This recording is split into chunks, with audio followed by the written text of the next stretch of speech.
Good morning, everyone. And the planning community meeting there. Staff, your participation today. My name is John Costin, and I'm the chair of the Virginia Beach Planning Commission.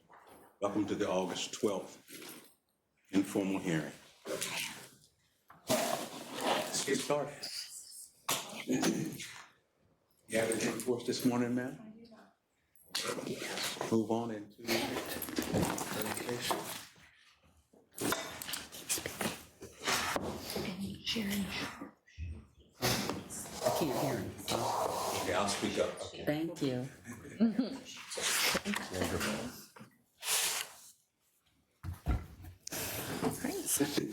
Good morning, Planning Commission. I'm Hannah Sabo, Zoning Administrator. The first two items are related to short-term rentals at the oceanfront. Short-term rentals, also called STRs.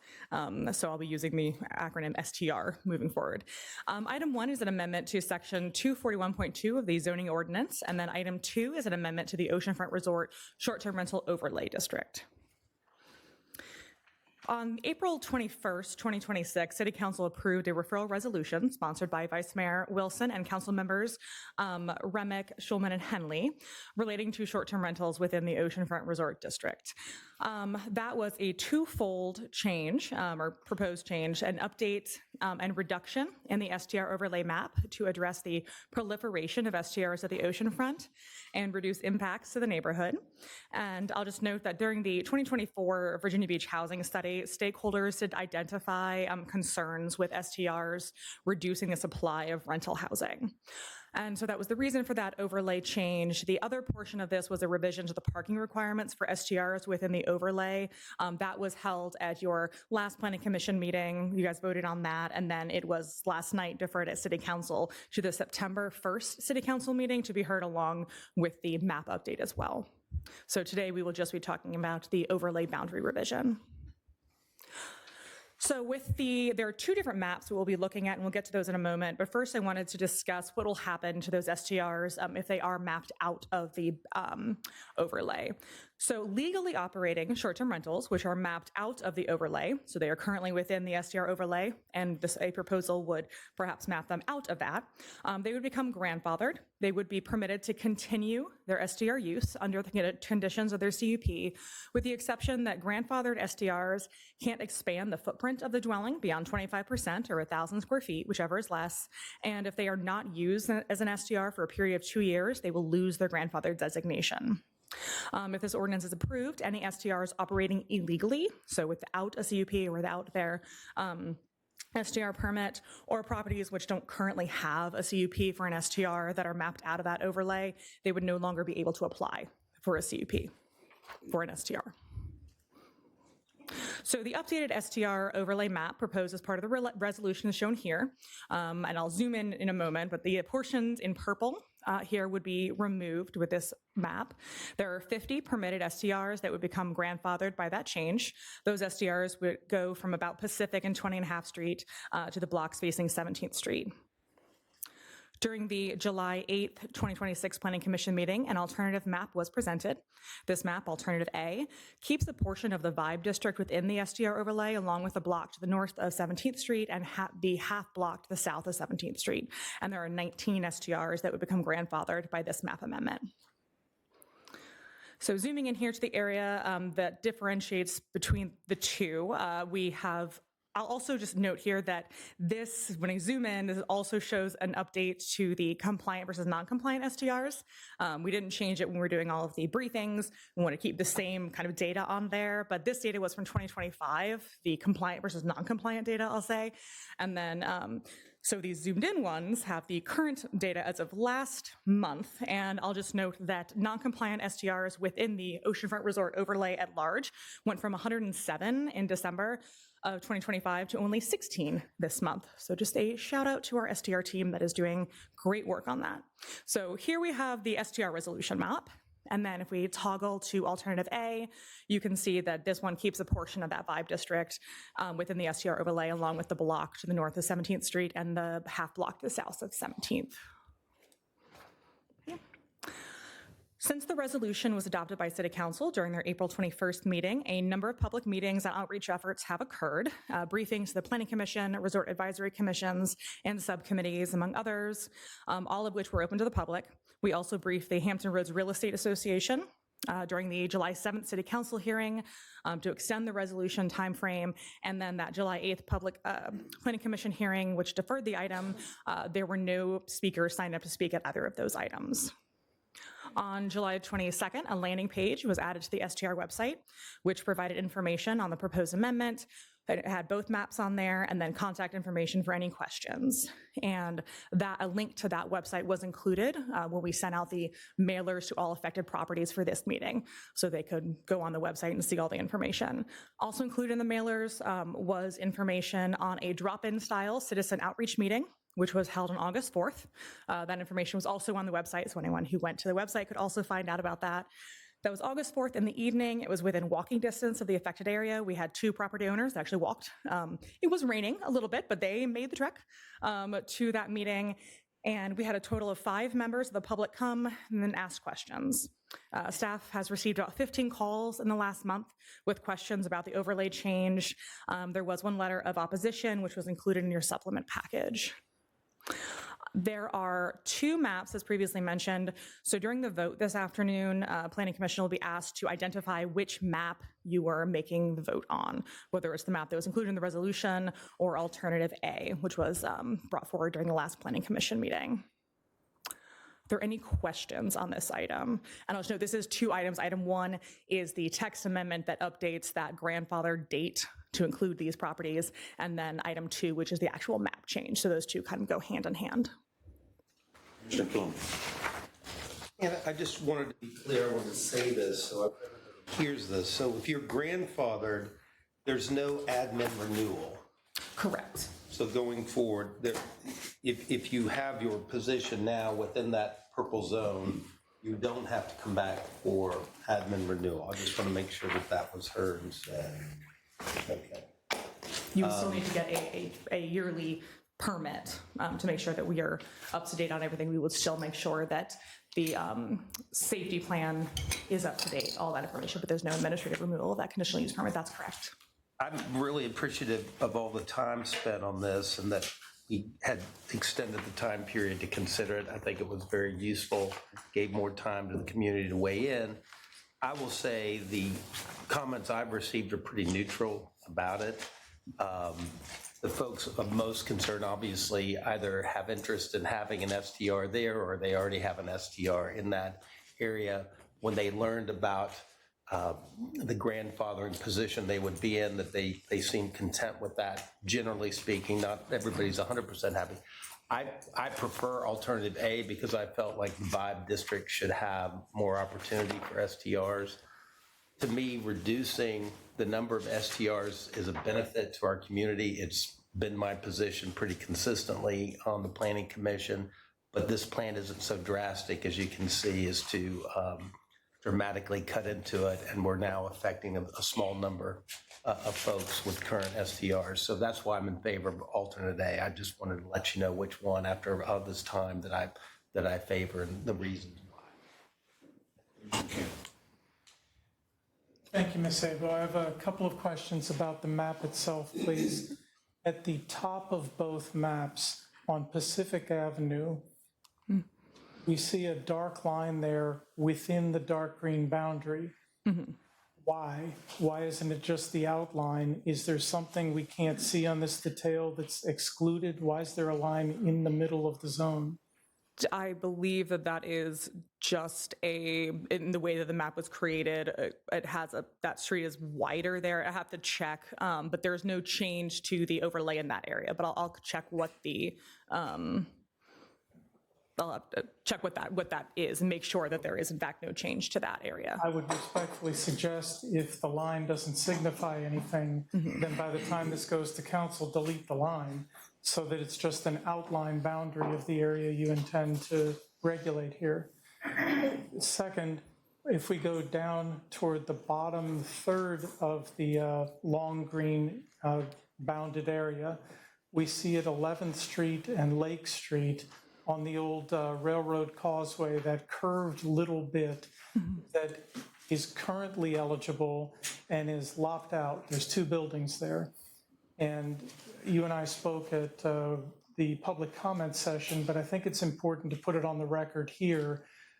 Why are those 2 buildings on that tiny little piece being cut out of the approved area?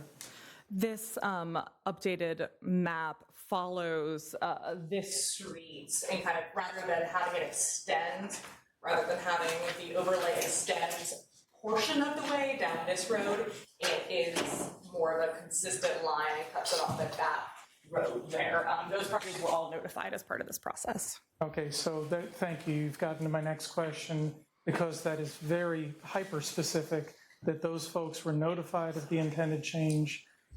All right, very good, thank you. And I think Commissioner Plumley has answered my last question, but maybe you could just reaffirm what he said or augment it. Why are there 2 maps? I heard about the Vibe District, what he said. Is there anything you'd like to add to that?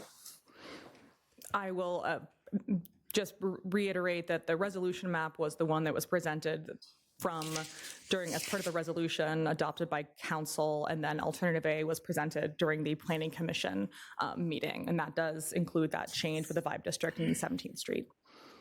So that completes my questions. I would also like to add the comment that I am glad that your enforcement actions are proceeding, because illegally operating STRs don't help us across the board. That's a problem in many respects. So I'm glad you're making some traction on that.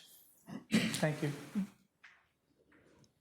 So do we need to make a decision now, or? Do we have a consensus on this alternative A plan among the group that we could proceed on consent with it? Is that possible? Yeah, I don't know if it's possible. We do have speakers on this item, thank you. We do have speakers, okay. Well, as long as we know that it's A, and then we can move forward with the discussion. Okay, so everybody's good with A? Are there folks in opposition to it? Yes. So it'll be heard as one item, and when it comes time to make a motion, you can specify if it's for approval, which version you are moving to recommend for approval, and if it's denial of any change, then it would just be a recommendation for denial.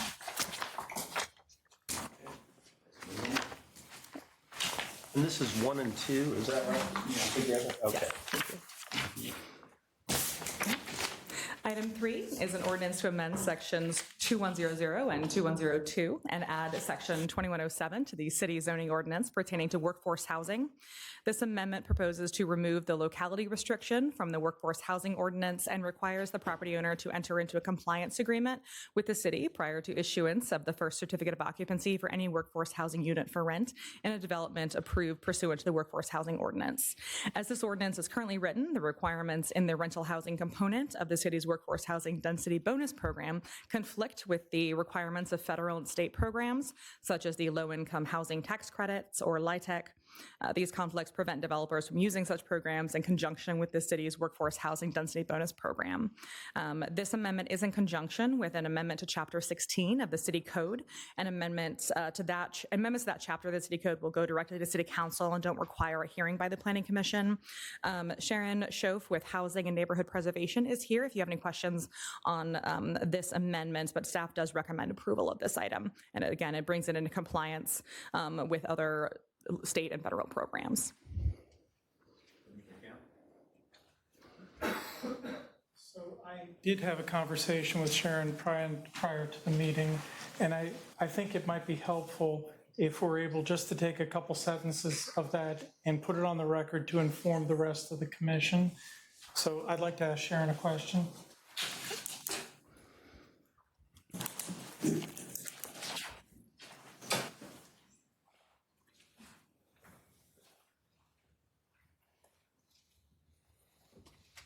Michelle, could you introduce yourself? Sure. I'm Sharon Schoaf. I'm the Housing Development Manager with the City of Virginia Beach Department of Housing and Neighborhood Preservation.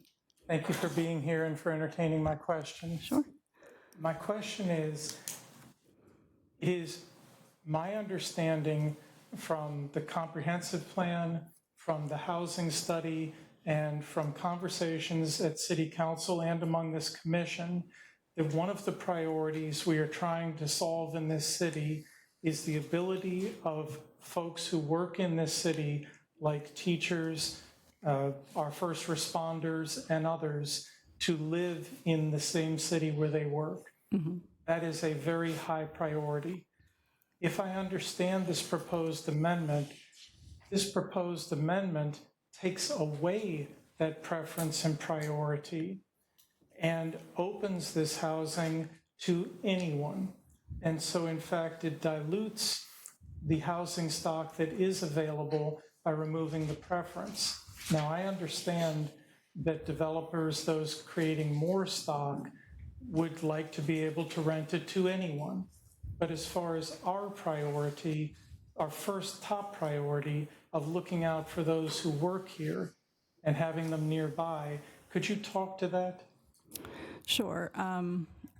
So first, I guess I want to clear something up. I think the developer who had intended to use this had fully expected to prioritize that group.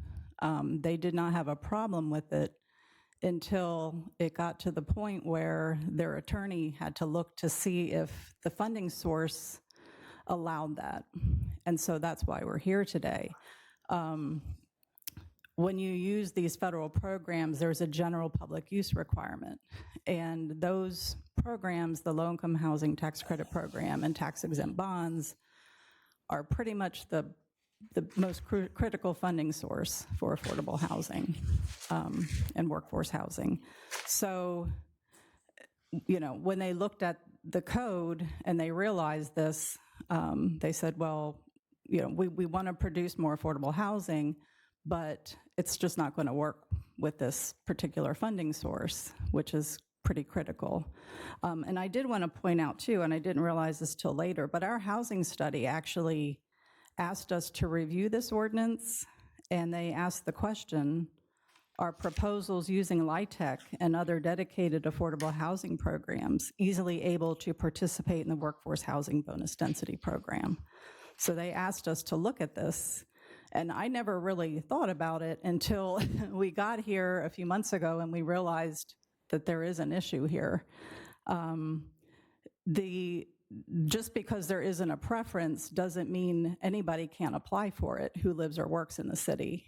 And in talking to the developer, they said that's typically who we get applying for these, because you don't really see people who, you know, work really far away wanting to live way out here if they have to commute long distances. So they mostly get applicants who are living and working in the locality when they do open these buildings. So again, I just wanted to point out, we would like to keep it, but it's going to, and I worked for a nonprofit back in 2013, and we were considering using it, but the project never went through. And we would have run in, I guess, to this same issue when we got further along, that, hey, you can't use these two programs together. So that's what I'll say. When we had a discussion with some of the attorneys that have to do an opinion letter for the developer on the use of the tax-exempt bonds, they said your only option is to go back to the federal government and get this changed. So I'm not saying that couldn't happen. They do say that you can have a preference if there's a preference at, like, a program at the state or federal level, but it doesn't say local. And so that's where the problem was. Thank you for sharing that information to help us and the public better understand this. In closing, if we make this change and council upholds our recommendation, do you believe that that then triggers a comment from your groups to say, hey, we do need to refocus on the folks that we really do want to prioritize? This tool doesn't allow us to do it, so maybe vouchers or some other type of program need to be brought a little higher up in the list of considerations? Yeah, I mean, we could definitely entertain anything if money is no object.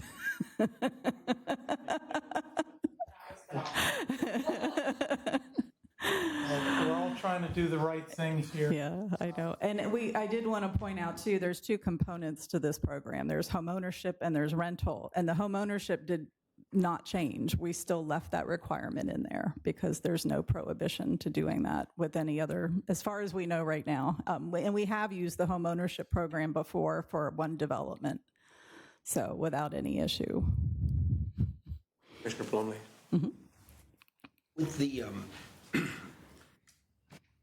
With the compliance agreement, tell us a little bit about, if you can explain what is going to be in the contents of the compliance agreement for the developer to sign on to. Sure. So they are required to follow basically the rules and regulations that are laid out in our program in Chapter 16, which restricts who the income limit of the applicants that they can rent to or sell houses to. And it outlines the sales prices and rent prices that they have to adhere to. And go ahead. Sorry, go ahead. And it's for 50 years. Okay. Yeah. It's an agreement for 50 years, and does it tell the developer what they have to confirm in order to assure that the program is being followed as intended? Yes. In regards to the confirmation of income and that sort of data? Yes. They have to follow pretty much the rules that HUD and like all these federal programs, and that's another change we're making, but it's to Chapter 16, which City Council is going to look at. So we made a lot of changes, not just to this part of the code, but to that chapter as well, which I'm going to be presenting to them. Yeah, because again, we ran into some issues where we had some eligibility that didn't match the tax credit and the federal, most affordable housing eligibility requirements. They usually follow these HUD rules, and ours kind of veered from that. So we're trying to get everything in alliance. We also put out another program, the Attainable Workforce Housing Performance Grant, and that follows these federal rules too. So we didn't want, when we're monitoring these developers, we don't want all these different rules. We want one set of rules, so we're all working on the same. My understanding is the feds are going to have to comply with the Commerce Clause. They can't interfere with all these created preferences, and distinctions are very carefully laid out. So we have to comply with that, so these funding sources are available for the purposes that we need them. Yeah, we're basically trying to align our local programs with all these federal programs. Yeah. Thank you. Anything else? Any other questions? Consent with this? Before we move on to item 4, I want to jump back to items 1 and 2. Is it the desire of the group to vote on those as a slate? We'll hear them together. Do you want to vote on them as one, or he's shaking his head now? Separate. Separate? Okay. Yeah. There's two different questions, because which plan is selected is different than, I mean, the effect on the people that are left grandfathered. So I think they should be separate. You're agreeing on A. Yeah. Good morning. Good morning. Agenda item 4 is a request for a subdivision variance to section 4.4B of the subdivision regulations for lot width to subdivide the parcel into 3 single-family parcels. The subject parcel currently contains a single-family dwelling, which is proposed to remain with this request. The R15 residential zoning district requires a minimum lot area of 15,000 square feet and a minimum lot width of 100 feet for single-family dwellings. While proposed lots C1 and C2 will meet all dimensional requirements of the R15 residential zoning district, the proposed lot C3 will be deficient in lot width, with a proposed width of 24.41 feet. As such, a subdivision variance is required. In its current form, with a lot area of 5.56 acres and a lot width of approximately 224 feet, the subject parcel is unique in that it is much larger than the majority of parcels within the Lago Marsh subdivision, which range in size from approximately 15,000 to 25,000 square feet in area and approximately 100 to 150 feet of lot width. It is also only one of 3 similarly situated parcels within the subdivision referred to as parcels A, B, and C, which when platted far exceeded the dimensions of the other lots. One of those similarly situated parcels, parcel B, is directly adjacent to the subject parcel and was granted a subdivision variance in 1990 to allow for the creation of 4 single-family parcels. Similarly, the lot is significantly deeper than the other parcels in the neighborhood with a depth of approximately 700 feet. Given those unique dimensional characteristics, the parcel has a lot area to accommodate the 3 proposed parcels, but lacks sufficient street frontage to subdivide as proposed, with the proposed layout, so a subdivision variance is required. Staff is of the opinion that the proposed layout, which includes 2 conforming single-family parcels along Entrada Drive, will conform to the overall character and development pattern of the neighborhood, and approval of the subdivision variance would not adversely affect the surrounding properties or overall neighborhood. Staff has received 1 letter of support for this request and 1 letter of opposition, both of which were provided in your supplemental package. As such, staff finds the proposal to satisfy the criteria found in section 9.3 of the subdivision regulations and recommends approval of the request, subject to the conditions listed in the staff report. Was the letter of objection rescinded? I thought I saw that. One letter of opposition was rescinded, but there was a secondary letter of opposition that was received and has not been rescinded at this time. But there are no speakers signed up for this request as well. Thank you. I spoke with Rob Beeman, who represents this application, and they withdrew it last month, so he could further meet with the neighborhood. And everything's been resolved. I think that was proven by the retraction of the letter of opposition. And furthermore, there's this instance, I think, Alexis, what is it, to the north of this property? There's similar. Yes, if you'll look to the north and you'll see it better in this aerial, that is the subject parcel that received the subdivision variance back in 1990. So you'll see there are 2 single-family dwellings that front on Entrada that at the time met dimensional standards, and then there were 2 lots, what we refer to as flag lots, that were created in the rear that necessitated the subdivision variance due to their lot width deficiency. And I've not heard any opposition to this, so I think we should be good to go. Good for consent, okay.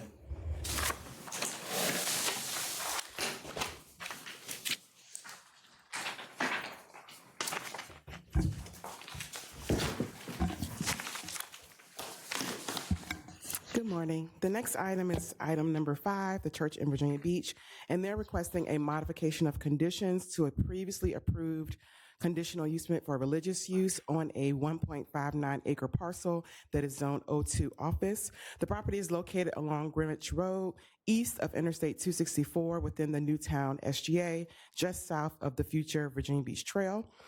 On October 7th of 2025, City Council approved the conditional use permit to construct a 10,000 square foot church with a 200-seat sanctuary. Because that approval required the development to be constructed in substantial conformance to the approved site layout and the building elevations, the applicant is requesting this modification of conditions to revise those previously approved plans. The revised proposal includes construction of an approximately 11,327 square foot church, which is a little is increased in size, about 800 or so square feet, that will contain a 200-seat sanctuary, classrooms, and administrative offices. Although the building footprint has increased slightly, the overall use, seating capacity, hours of operation, and function of the church remain unchanged from the previously approved conditional use permit. The building will have a maximum height of 33 feet and 4 inches, which is well below the 75-foot maximum height permitted in the O2 office district.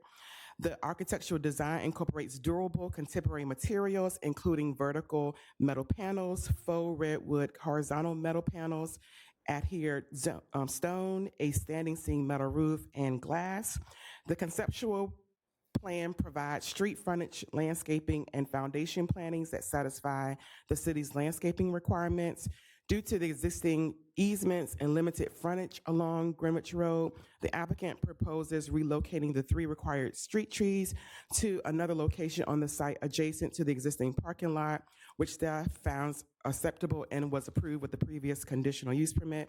Church services are proposed on Sunday mornings and Wednesday evenings, with smaller Bible studies and meetings occurring throughout the week.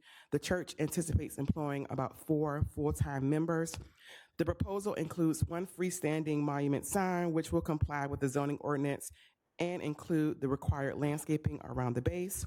With respect to parking, the zoning ordinance requires 40 parking spaces for a 200-seat sanctuary. The site provides 51 parking spaces, exceeding the maximum requirement by 11 spaces. In addition, the required 6 bicycle parking spaces have also been provided.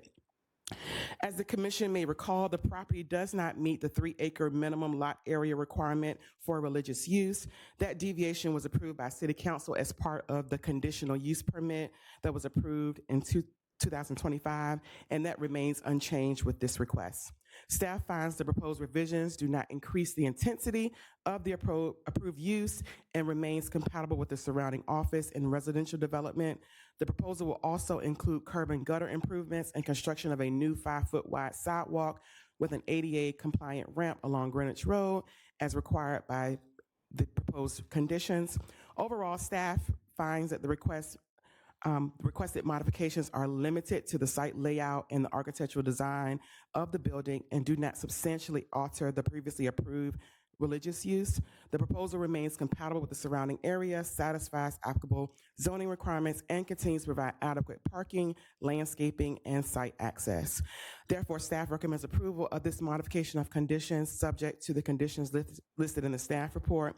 Staff is unaware of any opposition to this request. We have received 1 letter of support from the adjacent property owner that was included in your supplement package. Happy to answer any questions if you have any. Thank you, Marshall. This one is in my district. Yes. And I have not heard any concerns about it. I am glad that the things that we worked out last time related to pedestrian access here are not being altered, that with the Greenwich East Greenway to the southeast and the Virginia Beach Trail to the north, the church's own plans for people to walk and bike to services will be enabled. I stated it the last time, and I'll reiterate here before I make a motion for consent, that it is deficient in terms of site size. But my exception that I could accommodate on this is that it's next to a large lake. There is no neighbor next to it to be bothered, and there's no way for them to acquire more property on this site because of the lake and the interstate highway. So for those reasons, I'm happy to see it on consent. All right, we're good. Commissioner Camp, you'll read it? Yes, ma'am.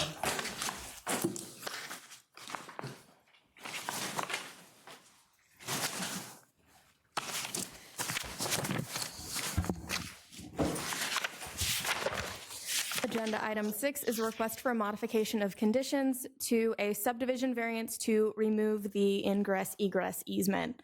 In 1995, a subdivision variance to section 4.4B of the subdivision regulations was granted on this property to subdivide a single parcel into 2 parcels. As a condition of approval, a cross-access easement was required to access a subject parcel for the benefit of 4137 Charity Neck Road. The application intends to construct an addition to the existing single-family home located on the site, a portion of which would encroach into the existing easement. Since both parcels created by the subdivision variance now each have independent access to Charity Neck Road, a modification of conditions is required to remove the condition. The request for a modification of conditions is in staff's opinion acceptable. The site falls within the rural context area and is within an agriculture non-place type, which calls for limiting the development intensities and uses within existing agricultural zoning. The proposal will not require the extension of city services or result in any adverse traffic impacts on the surrounding property owners. Based on these considerations, staff is recommending approval of this request, subject to the conditions listed in the staff report.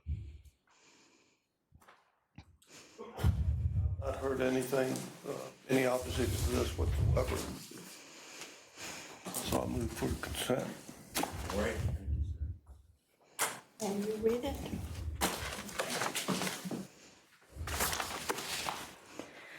Agenda item 7. Agenda item 7 is a request for a modification of conditions to a conditional use permit for an indoor recreational facility to modify the conceptual site plan and landscape plan. On February 17th of 2026, a conditional use permit for an indoor recreational facility was granted on this property to repurpose and expand a vacant movie theater building with a indoor recreational facility. The approved conceptual plan also depicted an 8,200 square foot restaurant, which is a by right use in the B2 Community Business District. The conditions specified the site be developed in substantial conformance to the conceptual site plan and conceptual landscape plan. Therefore, modification of conditions is required. The applicant intends to reduce the boundary of the conditional use permit to only include the western half of the site and intends to develop the eastern half of the site with a self-storage facility. A conditional use permit for a mini warehouse is being requested under a separate application. There are no changes proposed to the 2026 conditional use permit proposed with this request. The applicant will continue to satisfy the parking study approved with the previous request, which established a minimum parking requirement of 5 parking spaces per court, and all required parking spaces will be accommodated on the western half of the site that is subject to this request. The request for modification of conditions is, in staff's opinion, acceptable. This site is located within the resort area SGA, which calls for the rehabilitation and preservation of historic structures and properties. And while this site is not historic, the proposal is an adaptive reuse of an existing building. While the resort SGA plan recommends that parking be located behind buildings when possible, since the applicant is proposing to utilize the existing parking lot, retain and expand the existing building, and retain the existing landscaping along Laskin Road, staff finds the proposed reuse appropriate. Although the active transportation plan calls for an 11-foot wide shared use path along Laskin Road, the applicant has indicated the installation of the path would be difficult due to various site constraints, including reworking curb and gutter, relocating or modifying utility lines, stormwater systems, and existing streetlights, filling in of wetlands along the northeast portion of the site, removal of existing mature vegetation, and removal of a row of existing parking spaces along the northwestern portion of the site. Additionally, the site is located within the boundary of the Laskin Road Phase 2 CIP project, the design and plans for which are currently in progress. The applicant presented to the Resort Advisory Commission's Planning and Design Review Subcommittee, or PDRC, at their June 30th, 2026 meeting. A formal letter was not received regarding that meeting. And based on the considerations, staff is recommending approval of this request subject to the conditions listed in the staff report. Mr. Plumley? Alexis, is there opposition to modification? No, none of the letters of opposition that have been received have been for the modification of conditions request. There's a lot of opposition associated with these two applications together. And is there an update with the second application? Yes, regarding item 8, and I'll just pop over to that slide. It's a request for a conditional use permit for a mini warehouse facility to redevelop the site with a self-storage facility with ground floor retail. At this time, the applicant has submitted a letter of deferral to request a 30-day deferral in order to engage in additional public outreach. And so I just want to make sure I understand. The applicant wants to proceed with the modification of the previous approval and defer the subdivided side and the questions regarding the mini storage. I just want to make sure I understand that that's what the proposal is. Yes, they want to move forward with modification of conditions being heard at this planning commission hearing, and then have requested the 30-day deferral regarding item 8.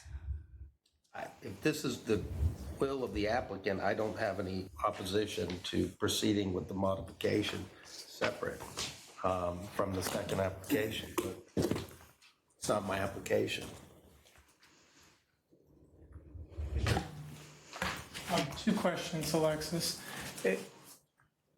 I asked at the site visit, but again, to put it on the record here, previously, this large parcel had certain shared services. It's now being divided into 2 applications for separate consideration.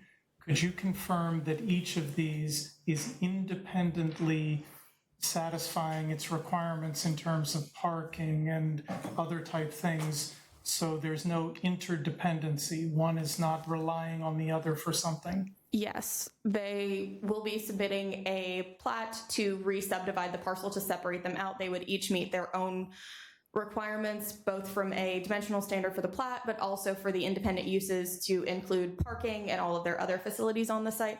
Now, I will say there may be the need for a cross-access easement potentially, just with shared travel between the two sites, but that is something that, if it is required, would be determined during site plan review. So our ability to act as described here is not constrained by something yet to happen. We can deal with this issue now in its entirety. Yes. All right, and then my second question is, at the site visit, we discussed, if we look at the site plan where the driveway entrance off of Laskin Road occurs, immediately to the right of that, there's a tree and then a little stub. And that is all set to receive those pedestrians coming down the front of the building heading toward Laskin, except it's not a sidewalk. And what we've got here is pedestrians being directed into the driveway of cars turning off of Laskin Road. Now, we know that long-term Laskin Road has a CIP that will provide certain pedestrian and bike amenities out there. But on the site, there needs to be a way for people to get to that. Would you please describe what's going on there and the request we made to talk to the applicant about getting people safely to the future sidewalk? Yes, I did bring that request to the applicant's representative, who will be here today. They did look at their request. They indicated that part of the reason for that area to be grassed is they're seeking to try and reduce as much impervious on the site as they can, which is why that area is grassed. They did indicate that they were having their engineer look at it, and that's something they were open to discussing today at the hearing. But that is certainly something that can be discussed with the applicant, and if it is the will of the body, a condition could be added regarding that. Yeah, I agree. I think we should hear it, because if I understand this right, we're talking about 15 feet long and 4 feet wide, honest to goodness, 60 square feet of pavement versus pedestrian safety coming off Alaskan. We need to hear this. I guess what my confusion is, I'm sure a lot of people who are intending to come and speak on the second item were told this has been deferred, and so now they're not coming. And so we're going to have this, to put it on consent and to do it, I think just appears a little unequal in that regard. And so we should have this heard no matter what our position is on. Before we do that, can I just clarify, are we talking about the same section of land that we talked about the last time they came, where we decided that it was too expensive to try to put that sidewalk there now and we're going to wait because of all the infrastructure, dominion power and so forth, or are we talking about a different section of land? We're talking about a different section of land, Commissioner. Can you, when you're talking about, which section are you referring to? The comments you're making are along the street, the future sidewalk that will be built someday when the road is improved. That's not what we're discussing here. I'm talking within the site. There's a little stub of land to the right of the driveway, and that's all I'm asking that they consider. Can you use laser pointer? I just want to clarify. I'm not sure it'll work on the screen. It doesn't. Yeah. Which I could, but so we're not talking about the one on the far side. We're talking about just that little section right there. That's it. That's all I'm talking about. Okay. Okay. I just want to make sure we were not talking about the same. I thought we addressed that from the last time. I just want to make sure. And like I mentioned, the applicant did indicate they were open to discussing it, and they'll be here today. So if you do want to hear and have that conversation with them, they'll be here. And as I mentioned, if that is something that the body wants to add a condition to the request regarding, they certainly can if that is the will of the body. I appreciate that the applicant's going to be here and available to answer questions, but I also am very sensitive to Commissioner Plumlee's comment, and I've experienced the same in comments to me, and that is the public believes that this has been deferred. And it seems more appropriate to me that they be heard together so that people who want to speak either for or against it have an opportunity to do so. I think we can bring that up at the hearing and make our points and make a decision on it. Transparency is very important, especially right now. There's so much sensitivity in the city that things are happening and the public is not aware of what's going on. It seems better if the two are heard at the same time. That's why I want to have a chance to talk to the applicant in public and try to bring this out as to why they should be separated if there is a good reason. I'm a little confused. So from my understood, that they were going to specifically ask to defer the storage side. Are we trying to force a hearing on the one that they're deferring? No. We're trying, no. Or we're- 7 and 8. But they wanted the first one to be, to go ahead and go forward. Have we checked with them to be sure that they are okay with deferring this whole thing, having a discussion? We haven't made a decision. Yeah, we're going to ask, Catherine yeah. has expressed her opinion. We have not decided. We're going to have a hearing so that we can ask the questions of Correct. everyone and hear it all together. And this is the kind of thing that we should have in public, you know, as to whether or not we should, what action we should take. I should put it that way. Okay, so we want to hear it? Yes.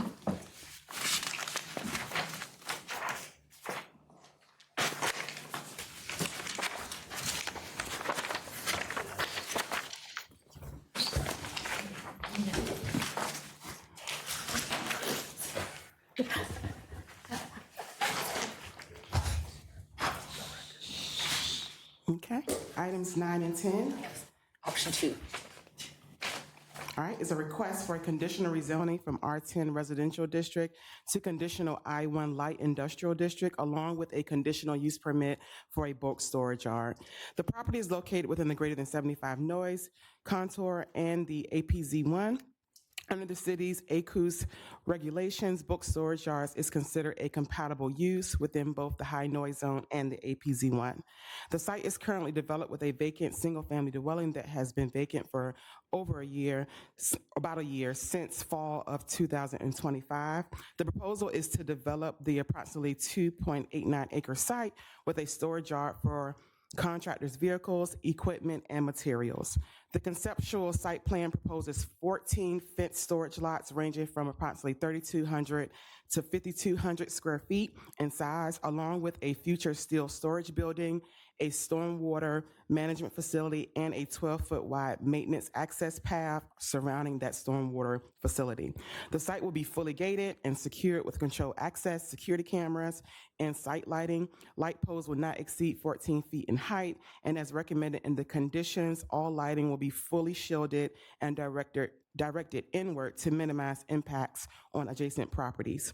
The zoning ordinance requires Category 6 screening around the bulk storage yard consisting of a solid 6 foot tall, a minimum 6 foot tall solid fence with landscaping. The applicant is proposing a 10-foot wide Category 6 landscape buffer along the eastern and western property line and a 15-foot wide buffer along Potter's Road. A 6-foot tall earth tone privacy fence will enclose the entire storage yard with chain link gates only at the individual storage lot entrances.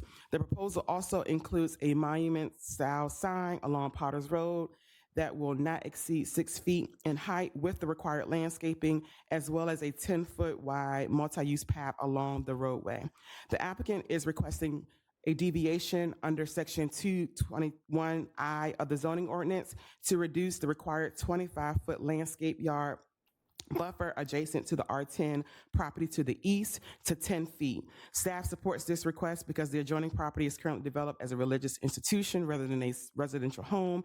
The adjacent area is constrained by environmental features that limit future residential development, and the existing vegetation together with the proposed Category 6 screening will provide adequate buffer between the uses. Staff recognizes the comprehensive plan and the Lynn Haven Strategic Growth Area Master Plan envisioned this area for office and mixed-use riverfront development. However, the property's location within the APZ1 and the greater than 75 noise zones significantly limits the uses that can reasonably be developed on the site. Many of the office uses envisioned by the comprehensive plan would not be considered compatible within the APZ1 under ACUS guidance. In contrast, the proposed bulk storage yard is a low-intensity, low-occupancy use that does not concentrate employees or the public on the site for extended periods of time and is considered compatible with both the high noise zone environment and the APZ1. While the proposal does not fully advance the comprehensive long-range vision for mixed-use development, staff believes the property's unique military compatibility constraints are significant. Is a significant planning consideration. Given these constraints, the proposed bulk storage yard represents a reasonable and appropriate use of the property. that balances the city's redevelopment goals with its longstanding commitment to protecting and the operational mission of Naval Air Station Oceana. Therefore, staff finds the proposed conditional rezoning, the conditional use permit, and the requested landscape buffer deviation to be appropriate and recommends approval subject to the proffers and the conditions listed in the staff report. The applicant conducted public outreach with the church and the single-family dwellings adjacent to the site across Potters Road. Staff did receive one letter of opposition stating concerns related to the location of the book storage yard near an established residential neighborhood, and its location within the Lynn Haven SGA, as well as its close proximity to sensitive waterways. I'll be happy to answer any questions. We don't have anyone registered to speak on this item.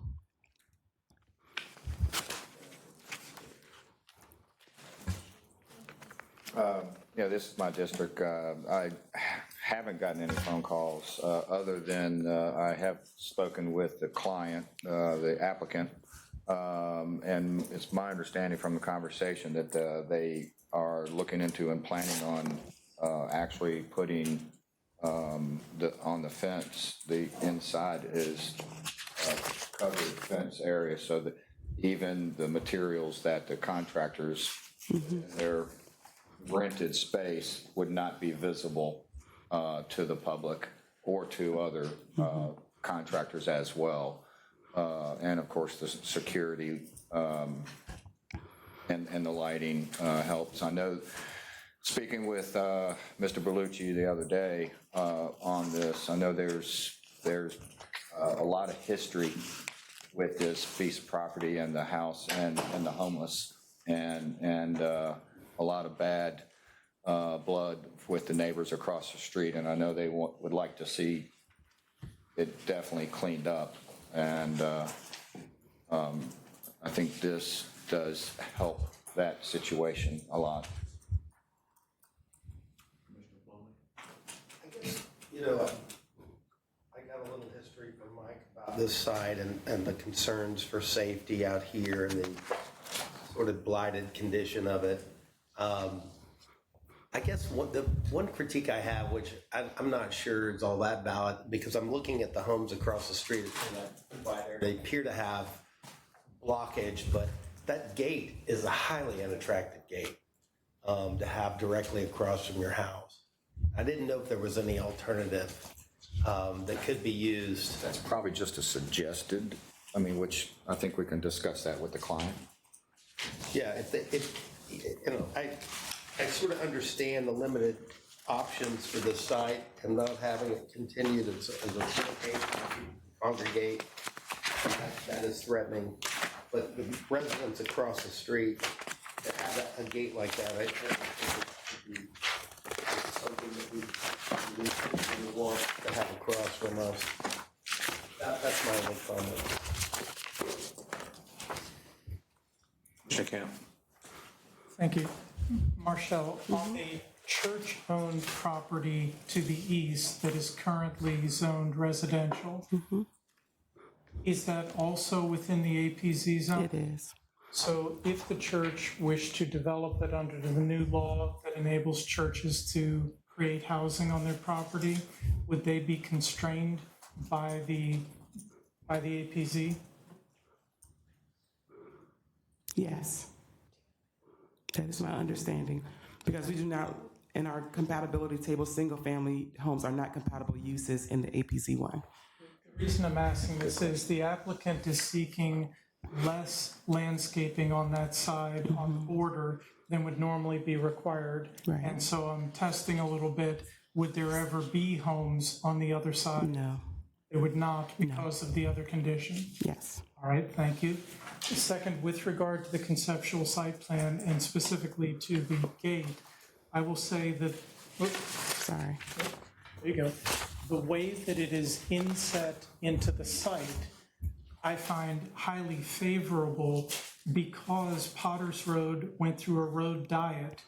That is, it used to be 2 lanes each direction. Now it is 1 lane each direction with a wide bike lane on each side. It is a main, safe, slowed down access way east-west across the city, parallel to 264. it is intended to receive a lot of bike ped traffic. So setting that gate back away from the street, so trucks with trailers have a good sight line, they pull up, stop, and see what's coming. The gate isn't right hard up against that street, is a good safety move. Now, the appearance of that gate structure to the homes across the street, I certainly concur with Commissioner Plumlee. That's not something I'd like to look out my window and see. And I would hope that there is an ability with some landscaping, some other form of more attractive screening to set this use back a little better. I do want to say, I just noticed that this is not the most recent plan. There have been street trees added along Prater's Road. So if you look in your staff report, you should see the most recent plan, but I'll get this updated. Sorry about that. So street trees have been added and the buffer has been widened to 15 feet. All right, you beat me to my next question. Why? I just noticed that. I'm sorry about that. If they cut them down from here to there, we got a different problem, but they're added. Yes. I apologize In for that that. conversation with the client, he did mention that they actually added landscaping. They did. More than what is suggested by the city. They did. So I would just say that as this goes through site plan review, to maintain those sight lines and understand, even though we don't see it yet today, Phase 4 of the VB Trail is funded, it's under design. Within 4 years, it's going to be here, and you're going to see a different set of behaviors on Potter's Road in this section. Yes, and I will revise this slide before the formal. That's a difference. Are we good with consent? You want consent? I'm good with consent. This is 11. 9 and 10. 9 and 10. Commissioner Anderson, will you read those, 9 and 10? Sure, if I have to.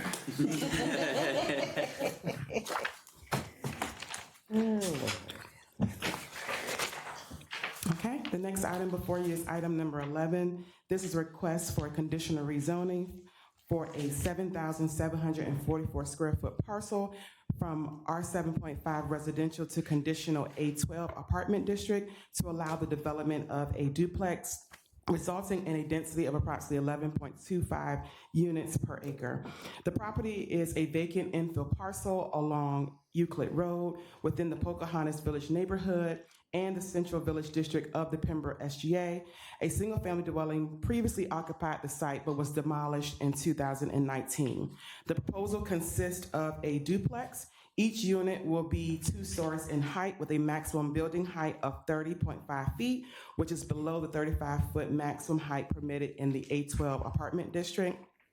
The applicant has proffered architectural elevations depicting a residential design with premium vinyl siding, brick veneer, architectural shingles, and PVC trim.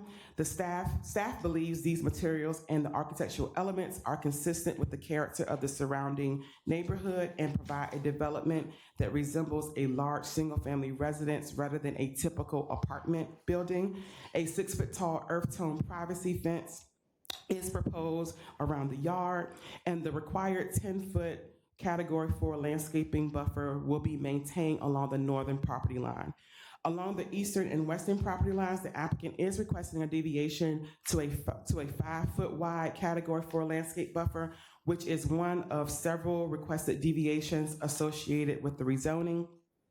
Specifically, the applicant is requesting deviations to the minimum lot area, side yard setback, the maximum lot coverage, and landscape buffering requirements. These include a reduction in the required lot area from 10,000 square feet to 7,744 square feet, a reduction in the side yard setback from 10 feet to 5 feet, an increase in the maximum lot coverage from 30% to 35%, and a reduction in the eastern and western landscape buffers from 10 feet to 5 feet. Staff finds these deviations to be relatively modest and largely the result of the property's limited size and configuration as an infill lot. In staff's opinion, the overall site design, architectural quality, buffering, and public improvements adequately mitigate the requested deviations. The proposal also includes several public improvements along Euclid Road, including construction of a 5-foot wide sidewalk, a 6-foot wide public multi-use trail easement, and an 11-foot wide right-of-way dedication. This dedication exceeds the 8 feet requested by our Department of Parks and Rec and will accommodate future protected bicycle facilities identified in our city's active transportation plan. Parking requirements are exceeded at Bent on site, which each dwelling unit will provide a 1-car garage and 2 additional off-street parking spaces for a total of 3, where only 2 are required by the zoning ordinance. The property is located within the Central Village District of the Pembroke SGA, as I mentioned previously, which is identified in our comprehensive plan as a local center. The comprehensive plan encourages local centers to provide a variety of housing types, increasing housing opportunities, and support compact, walkable development patterns. Staff finds that the duplexes represent an important middle housing type that advances these housing objectives while remaining compatible with surrounding residential neighborhoods. A significant consideration in staff's evaluation was ensuring an appropriate transition between the local center and the surrounding single-family neighborhood. Staff believes the proposed duplex accomplishes this through its residential scale architecture, 2-story height, quality building materials, enhanced landscaping, and overall building massing, which are all compatible with nearby homes. Throughout the review process, the applicant worked with city staff and neighboring property owners to better understand community concerns regarding compatibility, buffering, drainage, traffic, and overall scale of the project. Staff believes the applicant made a good faith effort to address these concerns through revisions to the proposal while balancing the city's broader housing objectives. Overall, staff finds the proposal represents a well-designed infill residential development that is consistent with our long-term vision of our comprehensive plan. Staff finds that although several zoning deviations are being requested, staff finds that they are justified by the unique characteristics of the property and are appropriately mitigated through the project's design and proffered improvements. Therefore, staff is recommending approval of the conditional rezoning subject to the proffers listed in the staff report. Staff did receive 2 letters of opposition from adjacent property owners stating concerns of the rezoning of the parcel to the apartment district and how that would affect or impact the surrounding neighborhood. However, staff does not have anyone at this time signed up to speak in opposition to this request. This is my district. Those of you who have been on here for a while will remember it came before us. And a lot of consideration and reworking of this plan has taken place, including more drawings, reducing it down to a duplex, and more community outreach. I support it. I support it. I never know till I vote and I hear everything. But at this point, I think it's a good plan. And I will say that I believe it meets our comprehensive plan because this area, Cleveland Street and Pembroke, we know it needs affordable housing. We know that people who work in town center need a place to live nearby. And this is easy walk, easy bike, and it's a transition area. And it's not in the middle of the neighborhood that was key to me. It's on the outskirt. It's on a road that's 35 miles an hour and has trucks going by. So to me, it's a good plan. I have not had anyone reach out to me in opposition. Mr. Pulley? I think it's a great plan. I voted in favor of the triplex that came before us. That was a greater variance than this. This addresses a couple of concerns. The only reason I'm talking about it now is I feel like it's going to be on the consent agenda as it should be, and we're not going to have a chance to talk about it later. It addresses 2 very important components for me in these single-family neighborhoods that we have throughout our city. There is a known phenomenon called frozen neighborhood. And when you can't no longer afford to keep up your home and it stays in, from the 50s, 60s going forward in essentially the same condition, it's very hard to get reinvestment. You have to come in, you have to buy a rather expensive house and lot, and then you have to put considerably a greater investment in it to renew it and to continue to bring renewal. We also need the density in this particular area. I keep saying if we don't create density north of the Green Line, we were going to be forced to address it south of the Green Line. So I think we need this type of redevelopment in this particular part of the city. I work 3 blocks from this lot. We need places for professionals to have homes in this vicinity, for workers to have homes in this vicinity. So I just want to put those reasons out there, because otherwise it's just going to go through, I think, as it should on consent. We're good. I just want to make a comment. Just like Brian said, that was my first house in Pocahontas Village. Like, as I've said before, the first time it came up, I did vote for it, which I second-guessed myself afterwards. And I was prepared to vote against it this time until I saw the plan. And they've reduced from 3 stories down to 2 stories. And, like Catherine said, it's a lot of work has gone into it, and I appreciate the client working with everybody, and it's a better plan.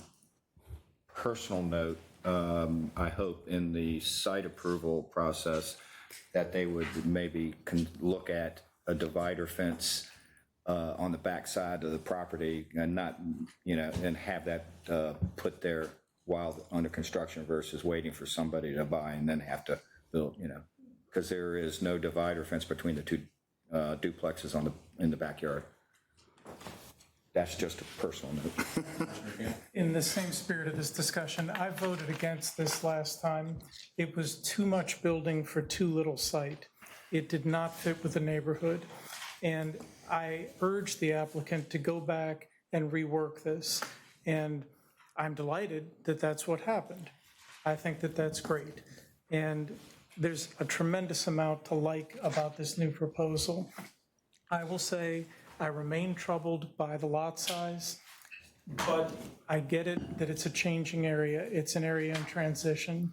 I am hopeful that when this comes through finalization, that more accommodation to the side neighbors with regard to the landscaping might actually occur than this conceptual plan we're seeing.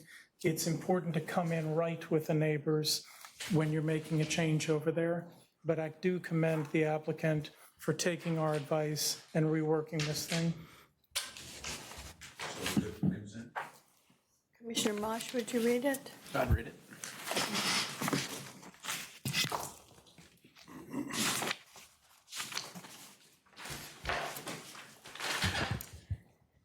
Agenda item 12 is a request for a conditional use permit for a residential kennel for up to 12 dogs on a 5.38 acre AG2 zone parcel. The property includes a primary 5,500 square foot dwelling, accessory structures, and 2 fenced-in pastures. The applicant plans to operate a sanctuary for senior or disabled dogs. The dogs will live inside the primary home with no outdoor kennels or exterior modifications proposed. Dogs will be outside only for short bathroom breaks and fresh air. The yard and bathroom area will be maintained on a daily and weekly basis. The applicant previously operated the same use under a conditional use permit at another location without any known complaints or violations. Also in 2016, the site was granted a conditional use permit for a residential kennel for up to 8 dogs under a different applicant with no known complaints or violations. A condition has been added to make the previously approved conditional use permit null and void. The property lies within the courthouse context and transition areas where low impact, low intensity uses are envisioned. The use will generate minimal traffic as the owners are the sole employees and the kennel is not open to the public. Staff received 3 letters of support, a petition with 10 signatures, and 1 letter of opposition. Staff does not anticipate adverse impacts to the surrounding area. Staff recommends approval of the application subject to the conditions in the staff report. Are there any speakers? No. I've not heard anything, any opposition. And being as the gentleman has done this before,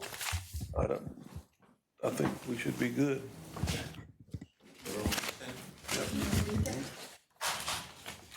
On 5 acres. Agenda item 13 is a request for a conditional use permit to operate an adult daycare within a 1,700 square foot suite on a 5.09 acre I-1 light industrial parcel. The facility will operate entirely within Suite 107 of an existing 1-story office building with no building modifications proposed. The adult daycare will serve up to 7 adults with intellectual or developmental disabilities, offering supervised day support services. Hours are Monday through Friday, 8 a.m. to 3 p.m. with 2 staff members on site. No overnight or residential care is proposed. The applicant plans to obtain a license with the Virginia Department of Behavioral Health once a conditional use permit is granted. The zoning ordinance requires 5 parking spaces for the 1,700 square foot suite. The facility will have access to 25 spaces, meeting and exceeding the requirement. Clients will not drive. They will arrive via third-party transportation, family, or staff, resulting in minimal parking demand. The use aligns with the local center edge type vision for small-scale community services and will operate fully indoors with no anticipated impacts to surrounding properties. For these reasons, staff recommends approval, subject to the conditions in the staff report. I have not heard anything on, for or against on this, so I don't see any issues with it to put it on consent. Yes, ma'am. Agenda item 14 is a request for a conditional use permit for a religious use within a 5,313 square foot portion of an existing building in the I-1 Light Industrial District. The site is located within the Western Campus Overlay District of the Pembroke SGA. The church currently occupies 3,995 square feet located in Suite 103 and proposes expanding into adjacent Suites 100 and 101 for a total of 5,313 square feet. No building modifications are proposed. The sanctuary currently contains 150 seats and will not increase. The added space will support classrooms, offices, and ministry activities. Hours of operation are Monday through Friday from 7 p.m. to 10 p.m., Saturdays from 9 a.m. to 1 p.m., and Sundays from 9 a.m. to 2 p.m. The church has 5 employees and does not anticipate additional staff at this time. The zoning ordinance requires 30 parking spaces, and the site provides 25 assigned spaces, plus access to additional spaces in the shared lot approved by the landlord, therefore meeting the requirement. The expansion aligns with the Pembroke SGA and the city center edge place type vision. The applicant plans to work with the property owner to add a bike rack near the main entrance as requested by city staff. Parking and operational impacts are not expected to affect surrounding properties. For these reasons, staff recommends approval subject to the conditions in the staff report. I have not heard any opposition or support. It's been a quiet. I do have a question. Originally, many years ago, when I found out you needed a conditional use permit for religious services in B2 zoning and other business zoning, I questioned why. I asked then Mayor Obendorf why, what the city had against religious institutions. And she said, well, part of the reason is the traffic, that it all comes in at once and it all leaves at once. Is there a certain number at which we require the church to have someone out there directing traffic? I would have to refer to Caitlin for that. There's no number that I'm aware of. I do know this particular church, I don't remember which page on the staff report, they've had a plan in place to have like parking attendants and kind of be mindful of that with the existing operation that's happening, and it's not supposed to increase in terms of the number. So I wouldn't anticipate it, but there's no number that I'm aware of. Yeah, and this isn't an area where I expect there to be any traffic issue anyway. I was just curious about that. Thank you, Caitlin. So I've heard no opposition. I believe that it is right for consent. Commissioner Cuellar, would you read it for me? Yes. Thank you.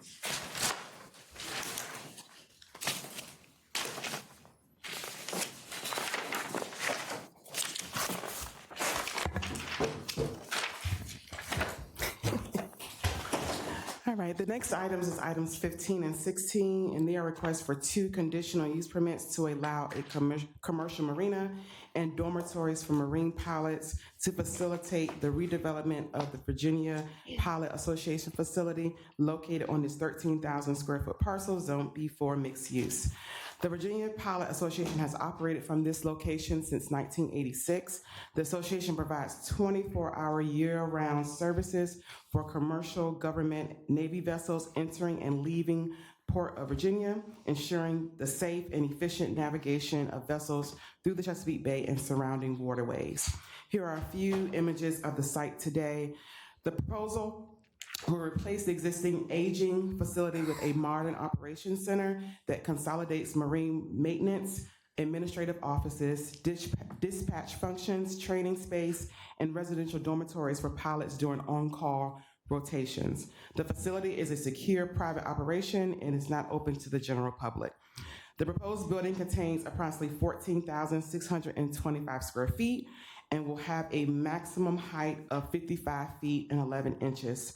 The architecture incorporates durable coastal materials, including brick masonry, Akoya wood siding, and a standing seam metal roof, which are well suited for the waterfront environment.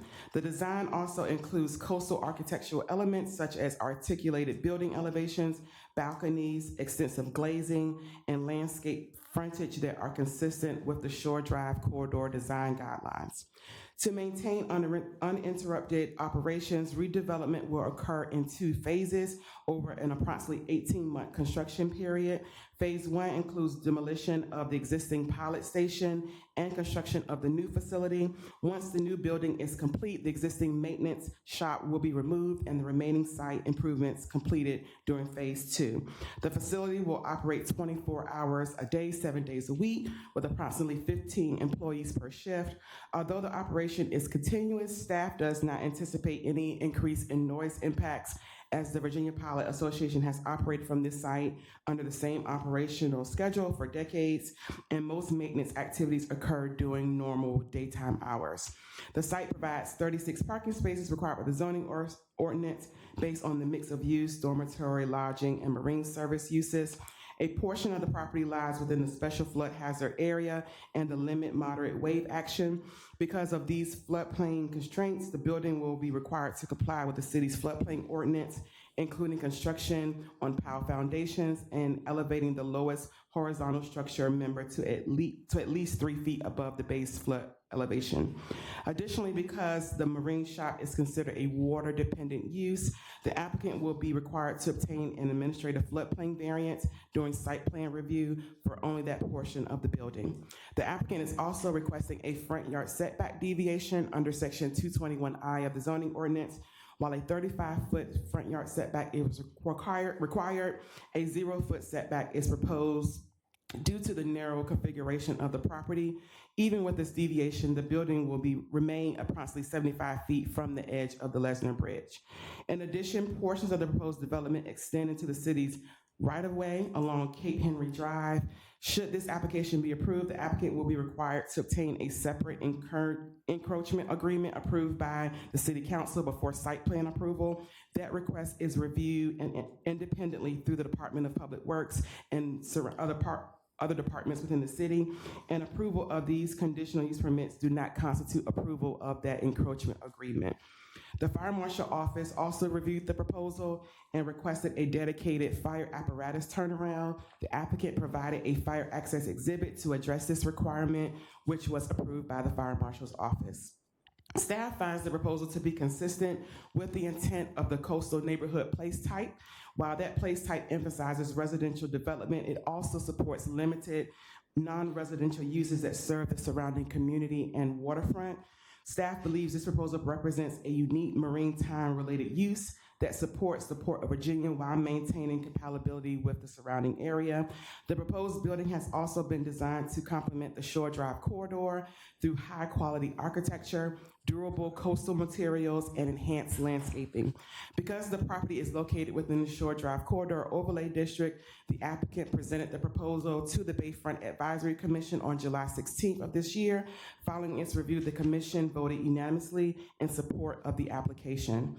Based on the proposed site design, architectural quality, compatibility with the surrounding area, compliance with floodplain requirements, and continued support of a central maritime operation that has served this location for nearly 40 years, staff finds the requested conditional use permits to be appropriate.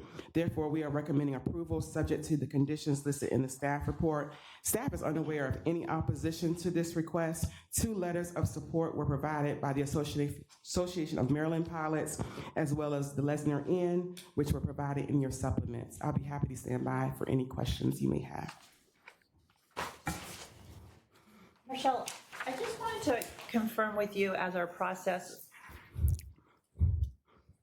This, in essence, is a replacement building, of their current operation. Yes.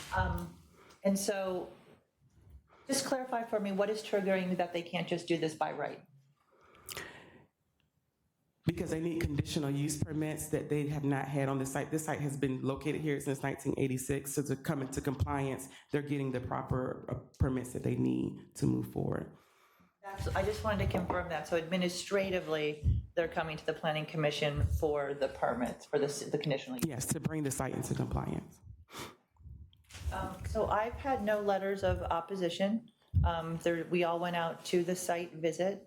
This was presented to the design committee of the Bayfront Advisory Commission, who then had conversation with the applicant.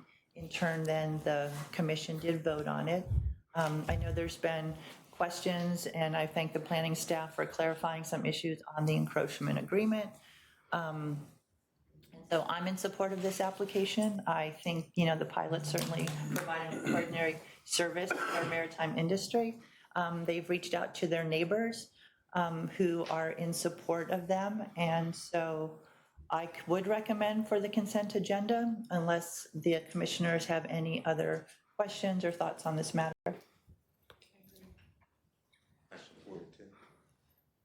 And I'll go along with that, but I'd like a discussion about the notice.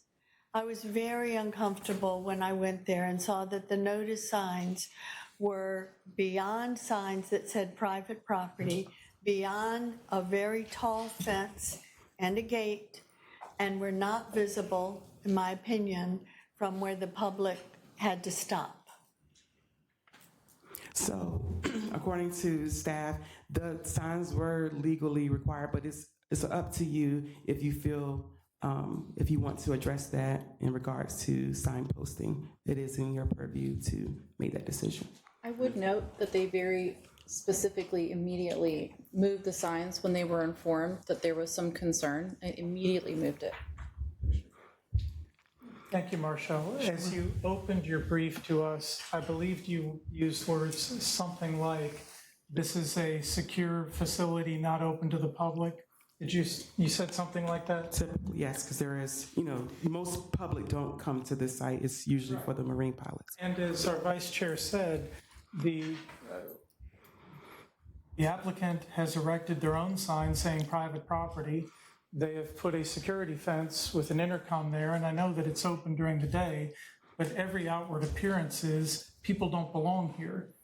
And to have signs that are hundreds of feet deep into the property with their thin edge facing what the public could possibly see, I think there is no reasonable ability that somebody over there could have been aware that this is a site that something is proposed to happen on.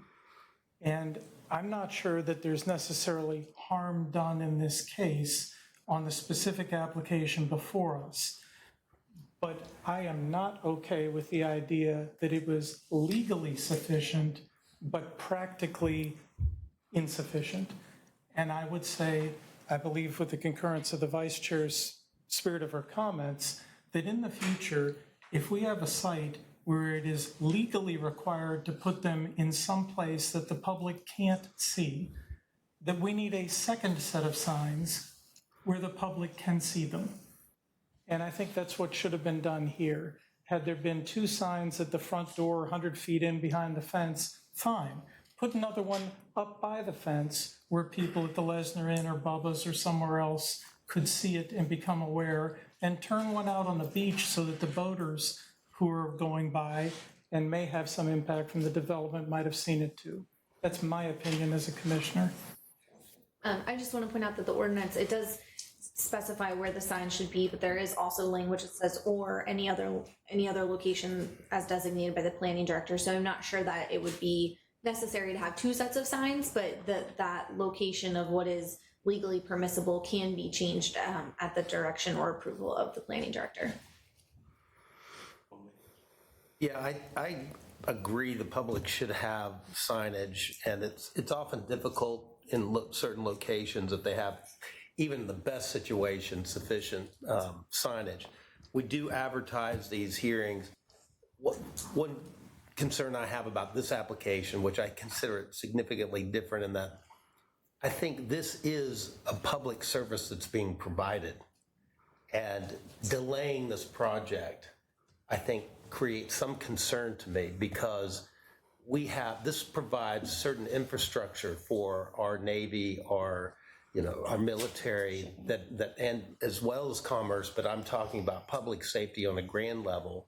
It's going to take time to tear this building down, replace it, and I agree we should take all efforts to make the public aware whenever we can. But in this instance, I think we need to be concerned about delaying this particular project. So I would still want it to be moved along. If you feel like we need a public hearing to add to the publicity to it, then fine. But I would want this, my preference would be for this application to keep moving along in the system. Chair. I do not advocate for a public hearing. I'm in support of consent.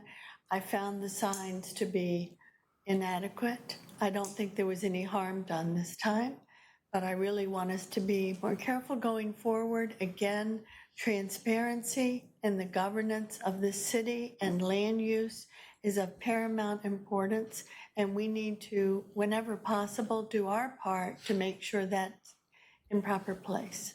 Commissioner Launch, then Camp. I agree with a lot of the concerns that have been shared so far about the sign placement, and just in general when it comes to making sure that the public is fully informed. The one thing that eases my mind considerably is this site-specific point where it goes, and then talking with staff, the city itself did send letters to adjacent owners, property owners, and in order for anybody to really see this anyways, they would need to have come off of the bridge to go specifically there. And in my head, that means that they saw a public notice somewhere else to get them to divert themselves off of Shore Drive to go down there. So I think it has been publicly noticed sufficiently, although I think we can do better in the future. And I think we should all be cognizant of that. But I would also like to see it on the consent agenda. I've accomplished what I wanted to accomplish in speaking about the notice here and suggesting to staff that we do a better job in the future on that. I don't see a need to hold the applicant up with what they're doing, because I don't think harm was done in this specific case. I do have another comment, though, that I called the applicant yesterday to discuss this because they sent a letter to us. And in that conversation, I talked a minute about the encroachment agreement, which they only own this small triangle, but they're using property all the way up within 10 feet of the bridge for parking, for circulation, and that's a $1 payment to the public to use public land, period. I want to ensure that if council wants to go ahead with the approved plans for the Shore Drive corridor plan and create that Waterman's Walk sometime, that 10-foot access along the bridge from the beach over to the restaurant area is still possible. And I appreciated that the applicant's representative talked to me about looking at those field conditions, and we're not going to see that encroachment agreement. It doesn't come here. That's Public Works dealing with the applicant. But that I impressed upon the applicant that if there is a new condition that has been created by the bridge with that embankment or some other issue, yielding a foot or two of that parking lot will not inhibit their operations at all, but it would enable the council-adopted plans to be enacted. And I believe public access to that beach is something that we should not forego administratively. If that's going to happen, it needs to be by an open vote. I would also say that in the briefing to the Bayfront Advisory Commission, it's my understanding that at least two things about the context of this site were not drawn out. That there was a focus on the building as if the building sort of floating in thin air. The discussion of the Shore Drive corridor plan, the Waterman's Walk, the long-term vision for what this area is, wasn't necessarily emphasized. And I talked to the chair of the commission about this. I also noted, and also with the applicant, that discussion of the Lynnhaven Tide Gate, the Army Corps of Engineers project that the city is jointly engaged in, that is going to dramatically change this waterway and potentially impact the ability of this applicant to use their new building. At least the representative who wrote us the letter that I spoke to was unfamiliar with it entirely. And I think those are things that are of a scale that we need to try to do better with our applicant, with our advisory boards, so that when we get a letter that says we support something, it's not a building in thin air, it's in support in the context of the council-adopted plans and with recognition of mega projects going on next to it that can impact the use. Good. Consent? Consent, please. Yes.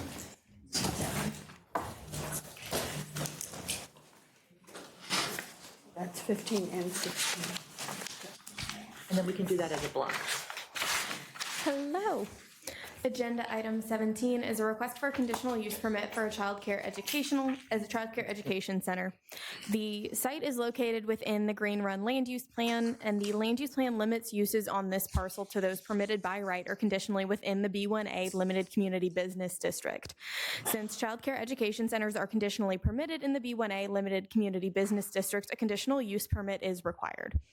The applicant is proposing to care for up to 25 children ranging from infants to 3 years of age, with 7 employees proposed on site. The applicant intends to use the existing outdoor play area to provide a place for the children to play outdoors. The space is approximately 930 square feet and is fully enclosed with a vinyl fence. Per section 203A33 of the zoning ordinance, shopping centers require 1 space per 250 square feet of floor area.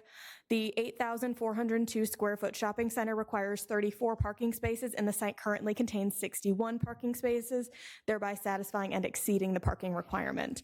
There are no changes proposed to the site, as the signage for the facility has already been installed, as you'll see in the site photos. The request for conditional use permit for a child care education center is, in staff's opinion, acceptable. The applicant proposes to care for up to 25 children, ranging from infants to 3 years of age, within an existing suite. The applicant's proposal includes no major alterations to the existing building and will add to the mix of businesses in the shopping center and will not result in any adverse traffic impacts. As recommended by the Department of Parks and Recreation, the applicant has agreed to install a bicycle rack on the site and has already installed that bicycle rack. Staff is recommending approval of this request, subject to the conditions listed in the staff report. You will likely hear this item, as there is at this time 1 speaker signed up to speak in opposition to the request.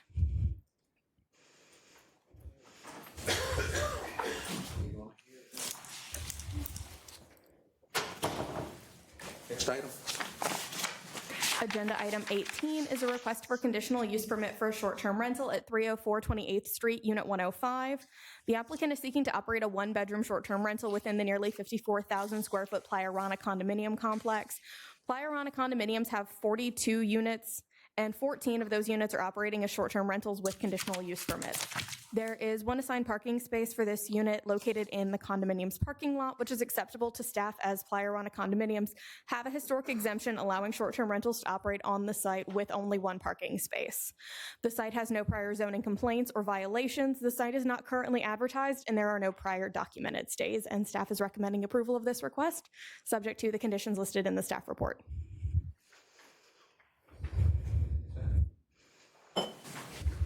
I don't have any objection to consent. And there's no one speaking. Not at this time. Commissioner Plummer, will you read it? Yes, ma'am. Agenda item 19 is a request for conditional use permit for a short-term rental at 516 22nd Street, Unit 100. The applicant is seeking to operate a 4-bedroom short-term rental within an existing 3-unit condominium. The 4-bedroom short-term rental is required to have 4 off-street parking spaces. The site has 2 assigned parking spaces for the unit, and the applicant has provided an intent to lease off-site parking agreement to lease 2 off-street parking spaces at the 25th Street Municipal Garage, located 0.25 miles from the site, for a total of 4 parking spaces. During the review of this application, staff advised the applicant of the pending text amendment proposing the prohibition of the use of spaces within city-owned parking garages to satisfy parking requirements for short-term rentals and the potential impacts to the subject request. The site has no prior zoning complaints or violations. The site is not currently advertised, and there are no prior documented stays. Staff is recommending approval of this request subject to the conditions listed in the staff report. Ask a question? Maybe I misheard it. Can you go over that parking again? That they want to lease from a parking garage, but they're not allowed to lease from a public parking garage. So what is, did I mishear? They are proposing to lease from 25th Street. At this time, they're not prohibited from leasing from a municipal parking garage, as the proposed text amendment has not been approved at this point in time. Under the wire that they wouldn't be able to do this after council adopts what they, is that correct? And I'll point out, should it be changed, so before this item goes to city council, if the prohibition to use spaces within the city garage passes, they will have to provide an approved parking plan in order to get their annual permit. So it just will depend on the timing. And the applicant is aware of that, and they are looking at potential alternatives should that proposed text amendment be approved by city council. All right, thank you for clarifying what could happen here. I didn't understand that. Commissioner Plumley, will you read that? Yes, ma'am. Thank you. Agenda item 20 is a request for conditional use permit for a short-term rental at 414 19th Street, Unit 104. The applicant is seeking to operate a 1-bedroom short-term rental within a unit within an existing apartment complex. The 1-bedroom short-term rental is required to have 1 off-street parking space. The site has 1 assigned parking space for the unit, thereby meeting the parking requirement. The site has no prior zoning complaints or violations. The site is not currently advertised, and there are no prior documented stays. During the review of the application, staff advised the applicant of the proposed modification to the short-term rental boundary being considered by the Planning Commission and City Council, and the potential impacts to the subject boundary should the subject boundary be modified. Staff is recommending approval of this request subject to the conditions listed in the staff report. I did have one person who lives near here approach me about this. Is there an issue on the parking here? No issue that I'm aware of. The subject site, there's 1 space assigned for the unit, and there are spaces assigned for the other units, meeting their parking requirement. Thank you. Commissioner Camp? So last night at City Council, there was at least one other short-term rental in the same kind of circumstance of the area that is now permitted, but if council adopts the boundary they've asked to be changed, would not be. And if I recall right, the councilman for this district asked that that item be deferred, and his statement was that he wanted to align his decision on that short-term rental with whatever happens with the boundary. This was during the informal session yesterday as they set the agenda. And so here, we're going to continue to recommend into it based on the current rules we zoning. have, but we're already observing city council holding these up. Am I observing correctly? Is that what happened yesterday? They didn't defer a application for a short-term rental. They deferred the consideration of the changes to the short-term rental parking. Okay, all right, thank you for the clarification. I think it's rather natural that we get this rush before change, and it's going to be, what we have to endure, but I don't see basis to really Right. prohibit this, and I'll read it if it's on consent. Thank you.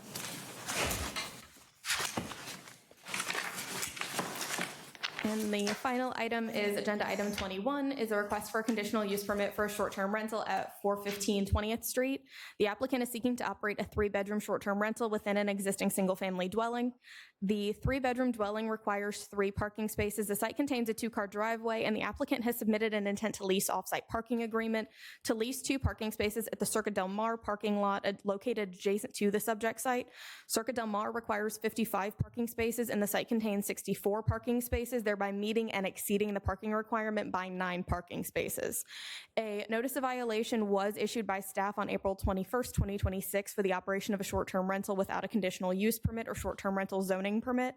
The violation was resolved when the rental listing was changed to list the site as a home share.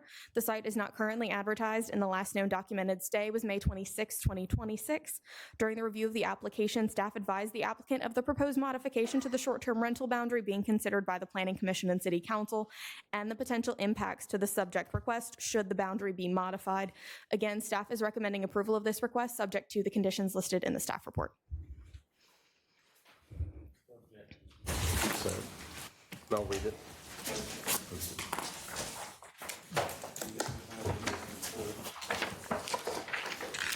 Item 4, Hannah Sabo, I would, sorry, item 4, John Cromwell. I've got the minutes. You've got the minutes, good. I added,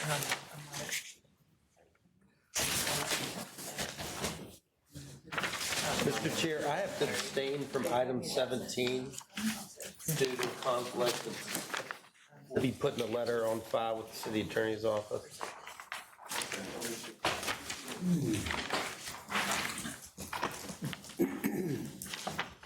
Mr. Chair, I would like to move that the consent agenda also include 4 sets of minutes. Wait.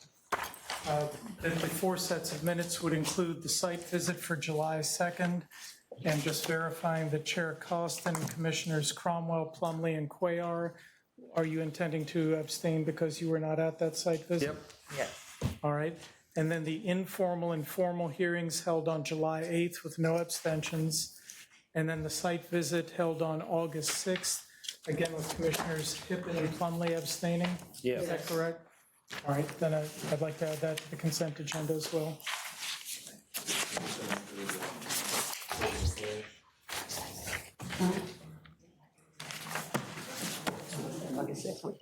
Yeah, I didn't get it.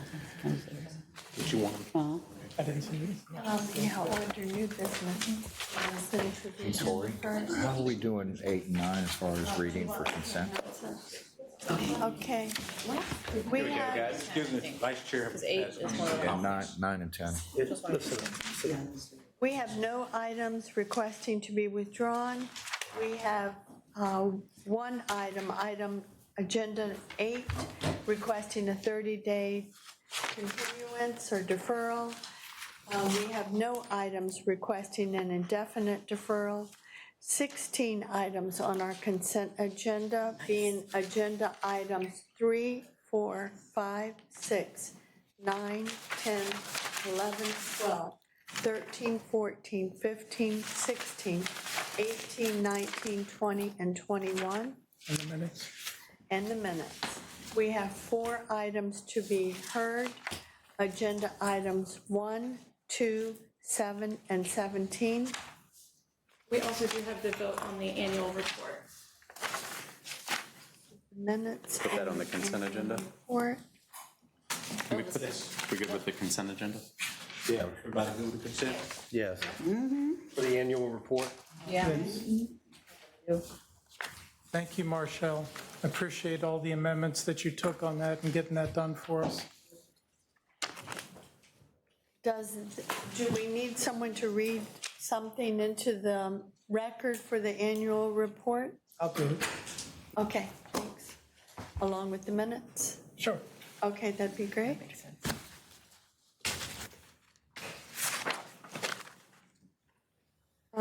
Chair Costin, that's it for the standard agenda. And if you are ready to move on to new business? Yes, ma'am. So it's come to the attention of Chair Costin and to my attention that our public hearings are increasingly long. and that can be a hardship on people who want to speak but can't stay all day, sometimes into the night. And it's also a hardship on the applicants and their representatives. We want everyone to be heard, obviously. I'm sure everyone feels that way. But we need to take care to be orderly and to respect limits that are put on speakers and to try to keep things moving on. So if we're going to have a retreat, I think that's an item that perhaps should be brought up. Also, there have been comments about the order in which people speak. Currently, everyone in support speaks, and then afterwards, everyone in opposition speaks. And when we have contentious items with a lot of speakers, sometimes opinions are made up after they've heard all of the support before they get to the opposition, and some people may feel that was unfair placement. So a suggestion was to have everyone speak in the order in which they signed up so that it's mixed in. Again, that's an item that could be taken up if we have a retreat. So I just throw those two items out for consideration. Maybe it's three. Should we have a retreat? Please be mindful of the length of the meetings, and then how about the order of the speakers? Thank you. On that note, for the length of the meetings, and I was going to see what would make it most helpful for you to be able to address us if we have comments. I know some people raise their hand. I know some people turn their microphone on.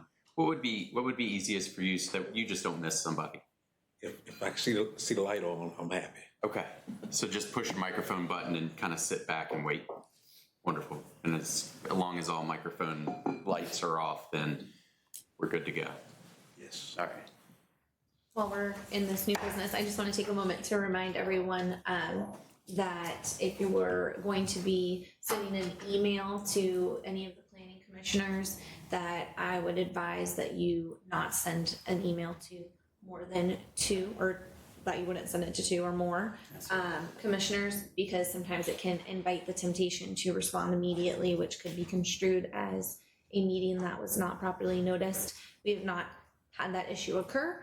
And a lot of times with email, there is such a lag that it would not be an issue, but just to avoid the temptation or accidental reply all to the group, I just would like to remind you all that that's best practice.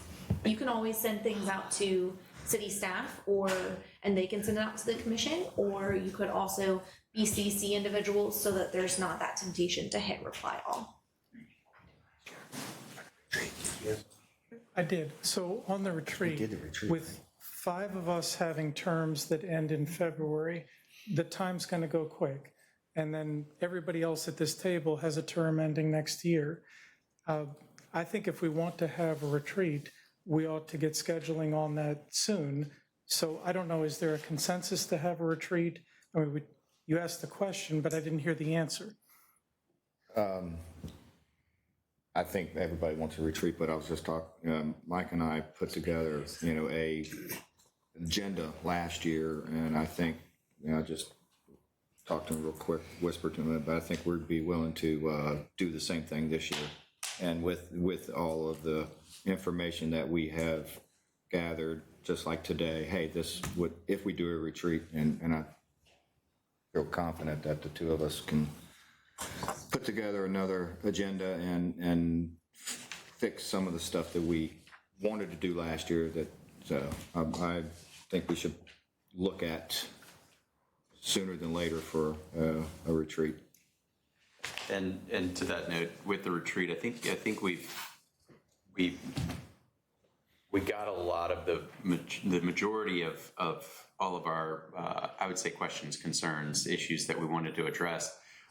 We put them on paper, so I can't imagine that this one would be as kind of in depth, but maybe more so what we've done, what we still need to do, and new questions or concerns that we may have. so that we can kind of expedite it a little bit if we can find the time to do a retreat within the time frame that Walter's asked for. Go ahead. I just want to, good morning, everyone. I just wanted to make a quick comment regarding the speaker's policy. There's nothing to stop you. We can send out the speaker's policy to you. If you decide as a group that you do want to change that, you would just have to vote on that at your next meeting or an upcoming meeting.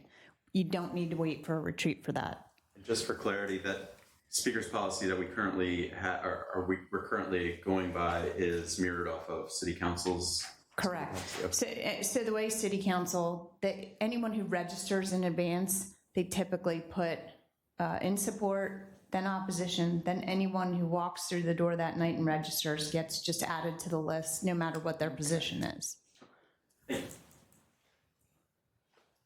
Commissioner Plumlee. I was just trying to figure out when we had our last retreat. I think it was about September. So we're coming up on about a year, so we should try to keep it around that time frame, depending on schedules and when we can set it. So I'm in favor of retreat. As far as speaking goes, long hearings is the suffering of contentious issues. And we can't say on one hand we're in for public hearings, on the other hand say we don't want public hearings. You know, it's kind of crazy. I understand it takes a long time for everybody to be given the opportunity to voice their opinion, for us to address their questions properly. I thought we instituted a nice policy on not asking the applicant questions at the outset of the hearing. I think that's worked pretty well because we can come back in the rebuttal period to talk to the applicant. As far as changing the order, I'm just going to let my feelings be known and then we decide what to do later. As far as changing the order, support, non-support, I've seen it gamed either way. You know, people rushing first to sign up, people alternating. You know, if you're a savvy agent, you can figure out how to try to balance it the best you can. I think that's why we came back around to all in support, you know, et cetera, all opposed as a means of organization. If you talk to anyone before the hearing, everybody assumes you made up your mind. There's no convincing them that just because the support came first, that you made up your mind at the end of the hearing.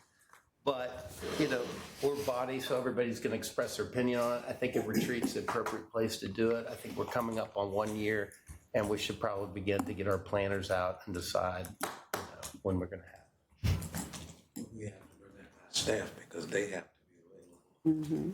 And I sure don't want to work them too hard because we do work them. Well, if you want to coordinate amongst, if Mach and Anderson are taking the lead, if you want to coordinate a couple dates that work for at least the majority. Maybe if staff would be able to give us the time frame that this might be good to do, and then we can coordinate those dates with the commission. Because I know there's advertisement and really their time, your time, because you guys already have obligations that are on the books, and I think we'd prefer to not conflict with those if we don't have to. It may be best to come back at a public hearing already advertised so we don't exchange improper emails to one another about it. Big spreadsheet. So I just want to ride on Commissioner Plumlee's thought. You are absolutely right that folks think that we've already got our minds made up before we even come to this part. I don't know that changing the order of the speakers makes a difference. Okay. It's, you know, we can go by on a majority rules. I can see where it's beneficial to do everybody in support, everybody against, or everybody against and everybody in support, or mix them up. It just depends on what the majority wants. But they're going to think that we made up our minds before. I mean, you look on social media, and that's the trending thought. Oh, they already made up their minds. So I don't know that matters. Just saying. to ask you, at the site visit, you indicated that one of our upcoming meetings, there were very few applications. We had well, I don't know if we had a reasonable number on our most recent intake, so October. It always depends, though, on what happens with the items tentatively scheduled for September. Naturally, some just tend to bump, so. I just didn't know, and I'm very mindful how much work goes involved with the hearing, but I'm just thinking about days, that if October was going to be really short, then we could have the hearing, have a break, and then potentially do the retreat, and we've already set that day aside. I'm just thinking as a calendar scheduling perspective, but maybe the first question would be, how much time do we want to dedicate for the retreat, being sensitive to staff time? But, you know, truly, like if October is going to be short, we could have the hearing, maybe have a break, and then, you know, come back and do the retreat. I just wanted to put it out there as an option. Let's take a look at it. That's the 7th, no, that's the 14th. Commissioner Camp. Also, to expedite things, that the vice chair suggested 2 topics that could be at a retreat. I'm sure that there are others and ones left over from last time. But this business about the order of the speakers, that seems so modest that if we were to just add it to the new business agenda, we talk about it just like an ordinary item, and we can dispense with it. We don't need a retreat to do that item. It doesn't rise to that level of some other things. So I'm certainly open to handling that issue in that manner, if that just expedites and gets something clear. So just as far as a date for this meeting, are we saying that we could potentially do it on the 14th, which was the day of the hearing? We can look at it. Okay. Potentially. So, I mean, I'm just saying I'm more than available on that day to go as long as we need to go. I just want to put that out there. People want to know what's on their calendars for that day. It might be a good opportunity to look at them and voice any concerns for it if anybody has any hard stops, but I do not. And I also wanted to put out there that our last retreat was facilitated. Does anybody feel the need for that? Because I don't know if we're there. Okay, thank you. I thought we were past that point, so good. We're grown now. And I'm glad you brought that up because our budget unfortunately cannot support that this year. So we'll have to figure it out. What a shame. Perfect sentiment. Any other further discussions? We do have a briefing, we're just working to pull it up. Does anybody else have that day free on their calendar? 14th of October? I'll just mark them all off Everybody's good? in case we go to 1 o'clock in the morning. You never know. Yeah, we got planning that day. I don't know if we can do it. Oh, okay, sorry. Good, 'cause I'm gonna be gone 2 weeks in September, sweet. We're ready, man. All right, perfect. Please do the briefing so they stop. Good morning again, everyone. So we're here again to talk about data centers. Just a briefing this morning.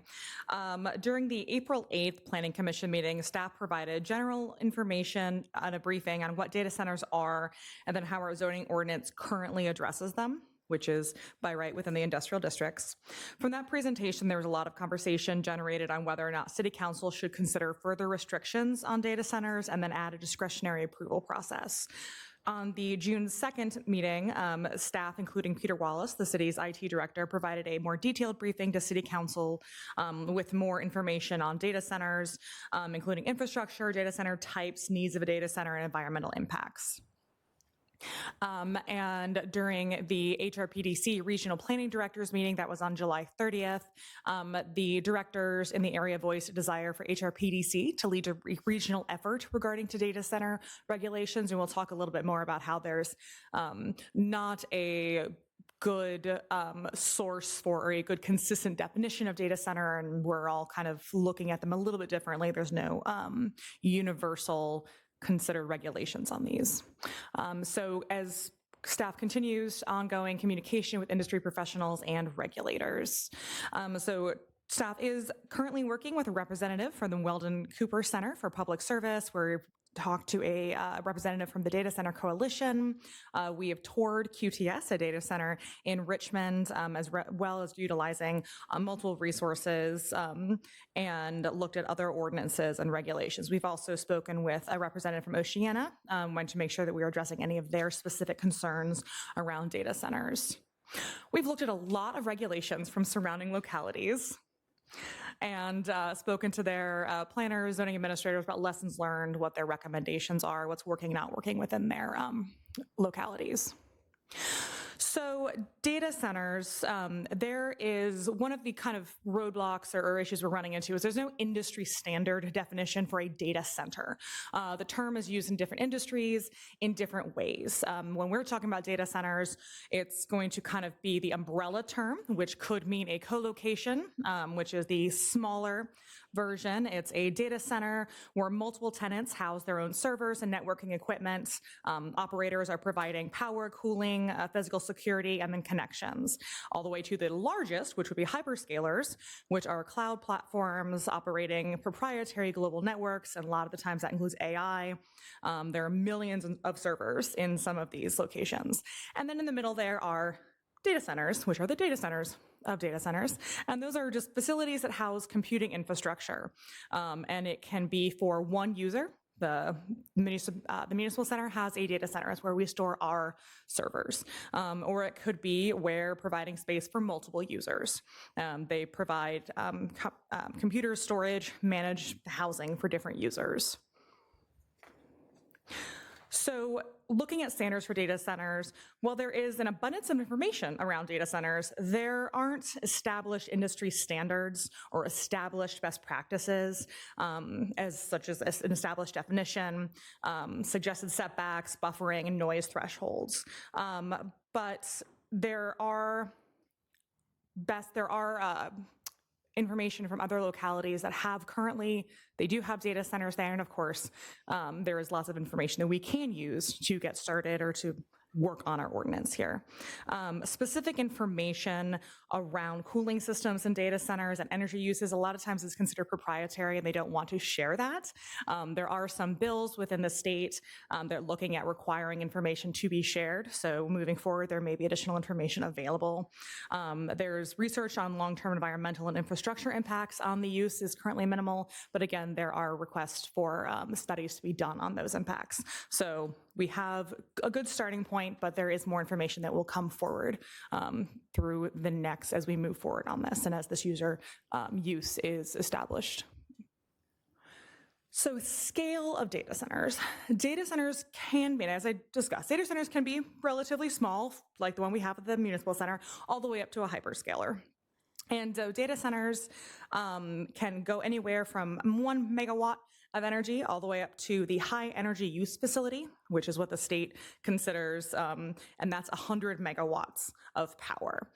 And so looking at limiting the maximum energy usage, and then we could also limit the square footage of data centers, could ensure that some of those businesses that are already within Virginia Beach are able to continue to be there and have some opportunity for growth without permitting those larger data centers or hyperscalers. So that's one way of limiting, making sure that we are allowing some of those smaller data center uses while limiting the size and power and the impacts. But even with a size cap or a limitation on data centers, the smaller data centers could still have some impacts. So the impacts that we're looking at noise. Data centers can produce a constant hum, varying frequencies, and they can also run generators, backup power sources monthly for testing power outages. So we're looking at requiring a noise study, a sound modeling study prepared by a professional engineer to include maximum sound levels specific to that proposed data center, and then recommendations for sound mitigation measures. So that allows it to be a site-specific based on how that data center operates and based on what the uses and structures are around that data center, a site-specific analysis. We can also limit the hours in which a data center can run their generators for testing, to make sure they're not running those late at night or early in the morning. Another consideration is land. Data centers in Virginia, in Washington, D.C. are range from parcels that are less than an acre to 3,000 acres. Buildings as small as 527 square feet up to millions of square feet. So considering those significant impact, we are looking at the possibility of a technology overlay zone within the industrial parks. And that way we can regulate the reuse of existing buildings and better focus in on where we think these uses are appropriate. One of the major impacts of concern for data centers is energy. And depending on the data center business model, again, going from whether it's a co-location or a hyperscaler, that can be a vast difference in what that energy usage is. So again, we're looking at limiting the maximum megawatts of installed capacity at that facility.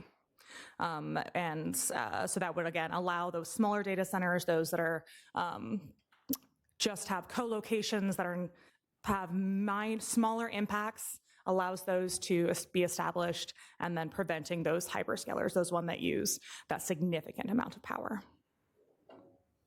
We're also looking at the impacts of water usage. Data center cooling systems can use a lot of water. So we can, however, require that any water cooling that's used has a closed loop or a recycled water system. So while the initial creation of that system would have a large water intake, it would not consistently be adding new water to the system. It would recycle the existing water. So we could add that requirement to make sure that it's not consistently using a massive amount of water. So looking at next steps here, surrounding localities like Suffolk and Chesapeake, they have adopted moratoriums on data centers while their staffs are working through amendments, and that's an option that City Council could look at. But in the meantime, staff is continuing to work with other localities and continue our research. We have a meeting with the representative from the Weldon Cooper Center on Friday to continue talks about what they are seeing kind of nationally and within the state on what those impacts of data centers are. But we are continuing to work towards providing an ordinance that would add data centers as a specific use, require a conditional use permit, and then look at what those requirements would be. So if there's any guidance, questions? Scoot over, Camp, March, Iowa. I was looking into this a little bit when I was up in Richmond because I knew some people who were working on data center issues. And apparently, well, I should back up and say, I think to some degree we can't avoid all data centers of every variety because everything is going to function using them. And especially as we're trying to bring in tech businesses and things like that, it will matter. So I think the question is more along the lines of where and how and which variety. But I had learned a few things that I thought might be interesting to the group. One, some of these aren't even using water, and I got a couple little notes here. I got to zoom in to see them. But apparently, they're actually able to do to function very differently than they used to. A lot of what we think about data centers is actually very old information from old versions. But let's see, there was a little bit here, water usage. So apparently, depending on the type, they can use significantly less than we think. Apparently most of them are using only 83% of about the same amount of water that the average large office building is using, which is, let's see. And in some case, they might even use less than the typical household. So I think it depends, obviously, the type and the size and so forth. So it may not be quite as bad as we've been thinking. But, I think there's some areas, and somebody mentioned to me Mecklenburg was doing a very good job with whatever they've been working on specifically about it. But, so there's another piece of this. I'm just scrolling through my little notes here. And something that had been brought up to me quite a bit, both online and just in conversation, concerns about energy usage. And from what I understand, they are paying the normal rates that other people are paying. They're not getting special rates, and they're not damaging our ability to get energy in some cases, and they're giving back. So it may not be quite as bad as we think. So as we go through this process of looking into this issue, I just think we might want to keep in mind that they're not what they were 20 years ago, and that we're gonna have something. Doesn't necessarily mean that it has to be gigantic, and obviously we don't want it anywhere near farmland or anything like that. We want to be very cautious what we do, but it sounds like it's not quite as bad as we were thinking. Hey, Cam? Thank you for the briefing, and I certainly appreciate the level of research that you're putting into this. That's excellent. That's what I had hoped would happen here, and I think that's what this issue deserves. I do have a couple of thoughts that I hope will be taken constructively to help. I think as a threshold item, this use type should require a conditional use permit. And I didn't see that as one of the bulleted items. Maybe it's just a given, but I think as we start to lay out how we're going to handle this, I would like to see that as a first step. Mm-hmm. The second is taking the types of things you've described here. I see a sorting out based on scale. Mm-hmm. And those can be measured by the following things, some of which you've mentioned: the noise generated, the water consumed, the square footage, the energy usage, and importantly, but not mentioned, the energy source, whether this will be on-site energy produced in some manner or taken off the grid. Those are ways to sort out the big from the little. All of these, to me, are industrial uses. I think this takes us right into the natural definition of some might be light and some might be heavy. And we have a comp plan that says where heavy and light industries go.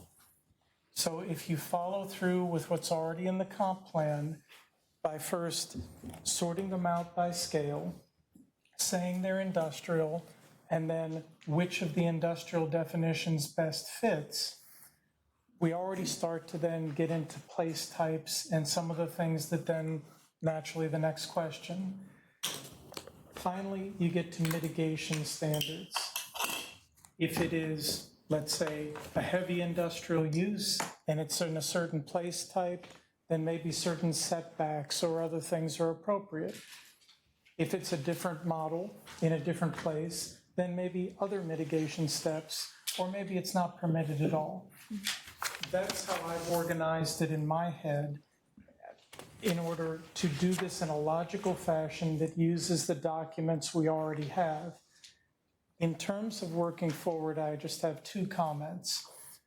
One, I believe given the public interest in this, whatever you come up with should not be given to us and we are expected to vote 5 days later. I believe you should brief us on the regulations that you developed, let the public hear that briefing, digest it, send in comments. I'd rather deal with email over a month and use it constructively than have a line of 100 people and we don't have the ability on the fly to modify the draft ordinance. So I see a two-step. And then lastly, based on the time you envision here, I would certainly support recommending to council a moratorium on the current loophole that lets by right development of these occur on industrial parcels until such time as we're able to put in a new regulatory scheme. Thank you for listening to me on that. Thank you. Mr. Mulch. Thank you for this update. I really appreciate the evolution of how it went from a concern to what we received in our initial briefing, and I hope that that's what helped shape the briefing that went to City Council, because that one was so much more in depth, and I hope the questions and concerns that came out of from here helped to shape that one. In watching that, and if everybody hasn't had the opportunity to see the City Council informal session when they gave the data center briefing, it was extremely in-depth, and I think created a bit of a more of a, in my opinion, at least from seeing the first one to the second one, it kind of allowed for me to breathe a little bit easier, understanding that there are multiple different layers to it, multiple different sizes, and I think that the evolution of how this conversation has gone is moving in the right direction, and thank you so much, and I look forward to addressing it in the future. Vice Chair? Thank you, Hannah, appreciate it. So looking at your segmentation, cable center, colos, data centers, and hypercenters, is the only difference between the colos and the data centers the ownership of the actual devices that are storing it? So as I mentioned, there isn't really a industry standard definition of what a co-location versus a data center is.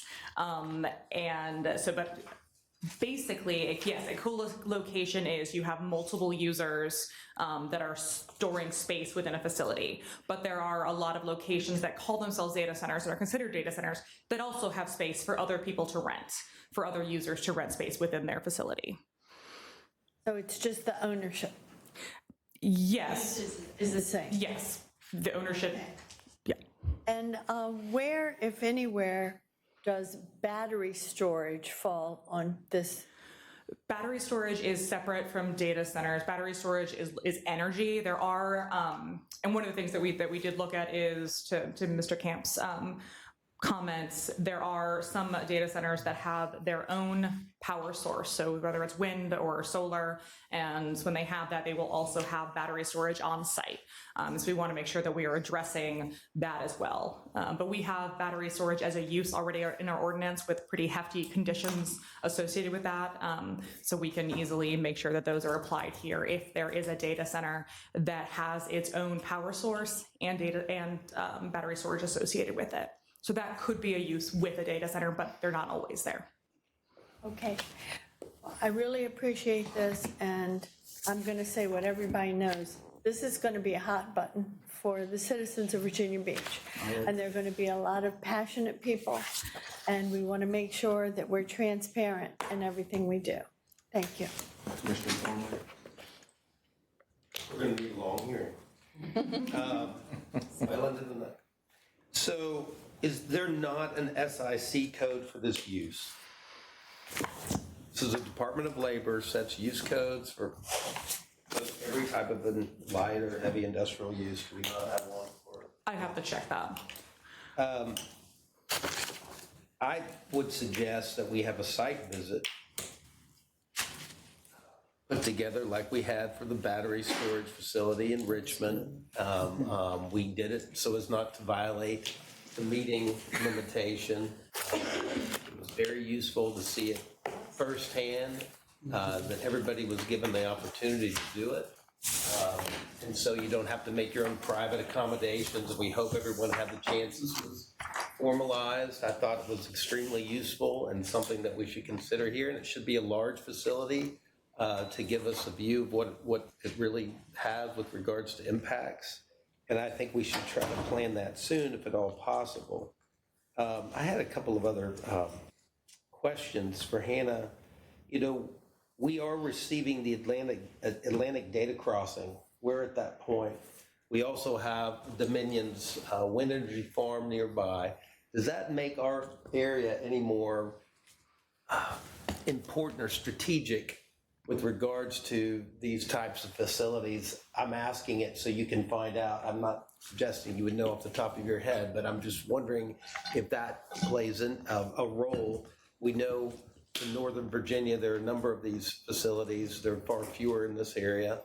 And I'd be curious to get that information. While we were touring the QTS facility, I did ask, and again, this comes from a representative from the QTS data company, so it's not representative of all data centers, but I asked about that location, and in relation to both power sources and to the cables that we have here.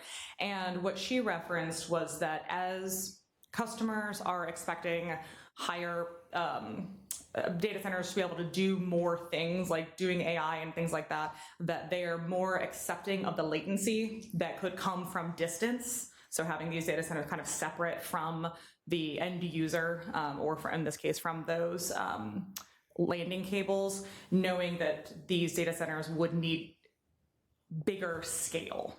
So that was her reference, is that they will sometimes, at least that particular facility is willing to give up some closeness in order to have more land available. You know, these technologies that are developing rapidly are very difficult to put your hands on and put in your mind. When we visited the battery facility, which had a 150-foot buffer around it so it could just burn out if it caught fire with these lithium batteries, quite a frightening concept. It was suggested by one of the folks there that there was silicon capacity that they were looking at very seriously that would have no fire outcome. And so if there can be advancements, like we're talking about less water, reduced mitigated opportunities, we need to be on the kind of the cutting edge to get that information to understand what's being presented to us versus what is just down the road as potential new technology. So it's a very difficult subject. I do appreciate your work. Thank you. Mr. Cromwell. Hannah, to put things in perspective somewhat, a hyperscaler, you said, requires 100 megawatts of electricity? The state has specific requirements for those data centers, which are over 100 megawatts. That's kind of their threshold for having these additional requirements. Okay. Well, what is the total capacity of the wind farm when it's at all 87 windmills? I don't have that when they come ashore. 650 gigawatt. 650. Is it megawatt or gigawatt? 650 is the number. It is a larger one. So basically, from that figure, you couldn't even power. You could power one hyperscaler, and that's it. The whole wind farm would be consumed. Okay, so another question is, as these things scale up, they use diesel generators for backup. Sure. How many horsepower? What are the requirements for the horsepower of these as the data centers increase in their size? What is the relevance to horsepower for a generator? You're talking massive acoustical sheet metal is evidence of that, 150,000 pound loads. Yeah, that was another thing that came up while we were touring the facility, and they indicated that a data center, and this is based on their operational rather than a code requirement, but they want to make sure they have enough generators to be able to power the facility at whole. So whatever their maximum capacity is for energy, they want to have enough generators to do that. And then the size of the generators is determined by how many generators they have. But yeah, I mean, absolutely, they're going to have generators. We want to make sure that when they do those testing, we can put limitations on that, and there are setbacks and safety requirements in place for those generators. Right, but I'd like to know, specifically horsepower. It's done in watts. Do what now? They don't use horsepower for it. Diesel generators don't use horsepower? Well, diesel generators do, but the offshore capability of a wind turbine is 4 to 15 megawatts. It's 15 per windmill. 4 to 15. I misspoke. It's 2.6 or 2,600 megawatt is that wind farm. I was thinking 650,000 homes. But it's 2,600 megawatt is the CVAL capacity. The onshore ones are 2 to 3 megawatts. So that's your area. I was just wondering, and as far as scale is concerned. Yeah, and as we've discussed, the data centers, again, big umbrella term, anywhere from 1 megawatt up to those hyperscalers. And if we do put a cap on the maximum capacity, that is a way to make sure that we're addressing that, those concerns. That would also put a cap on the generators, the horsepower of those generators that are on site. So we can address that as well.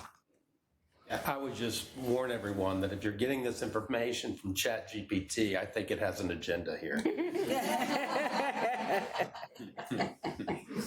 I don't use chat. Just plain old Google is fine. Okay, lunchtime. Okay, yes, it is lunchtime. We good? It's past lunchtime. At the site visit, a question was asked that we didn't get an answer to, which was for our fall planning. The question was asked, what is the status of the master transportation plan? When should we expect that to come back to us? And perhaps at the same time, we could just get the answer on the ITA master plan, so we understand these two items that are also part of our agendas. Sure, so for the master transportation plan, we are waiting for Public Works to do their modeling that we need. I don't have a time frame on that, so I'll have to see where we are with them and then let you know. And then on the ITA, we are waiting on a draft of the first document, a first draft of the document that we plan to present. So we are supposed to have that sometime in August. We'll review that internally before we start rolling it out to present. So you think it might be October that we would see something like that? I need to wait and see what the document looks like and what type of internal review we need to do with the various departments. So I'll be able to give you an update soon on that. Thank you. I did want to step up just to let you know that, as you know, the comprehensive plan, one of the main priorities is to start the zoning update process. So we have issued the RFP, and those proposals will be due back in September 15th. So just to let you know, that process is now moving forward. Joe, thank you. Thank you. Meeting adjourned.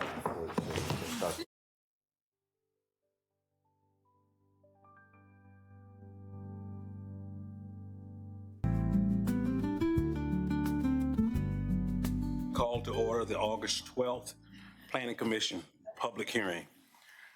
My name is John Costin, and I'm the chair of the Virginia Beach Planning Commission. Before we get started, I've asked Commissioner March if he would lead us in the Pledge of Allegiance.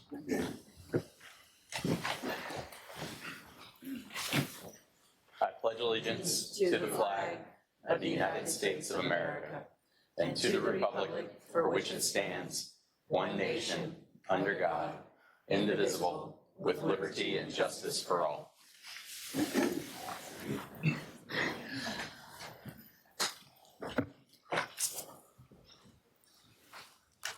At this time, we will introduce the planning commissioners, beginning with our city attorney, followed by the planning administrator, Ms. Caitlin Alcock, who will introduce the members of staff.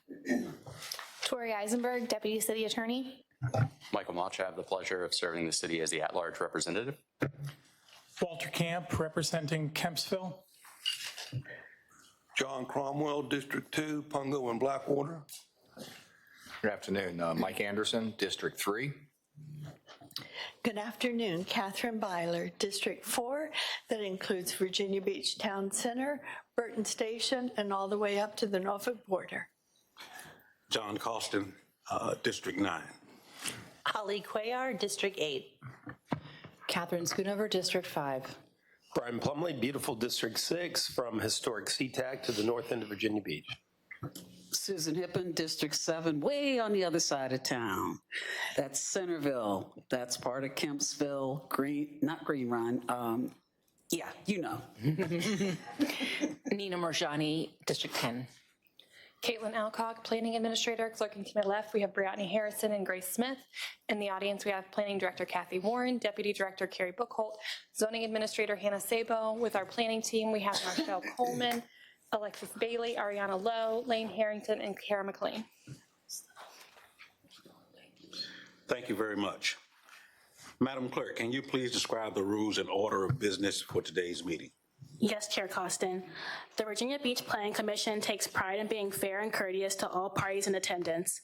It is important that all involved understand how the commission normally conducts its meetings. It is equally important that everyone treat each other and the members of the commission with respect and civility. We request that cell phones be put on silent during this meeting. This is an abbreviated explanation of the rules. The complete set of rules is located in the front of the Planning Commission agenda. Following is the order of business for this public hearing. Withdrawals and deferrals. The chairperson will ask if there are any requests to withdraw or defer an item on the agenda. Consideration of these items will be made first. Consent agenda. The second order of business is the consideration of the consent agenda, which are those items that the Planning Commission believe are unopposed and which have favorable staff recommendation. Regular agenda. The commission will then proceed with the remaining items on the agenda. When an agenda item has been called, we will recognize the applicant or the representative first. Following the applicant or the representative, in-person speakers will be called next, and then the speakers participating via WebEx.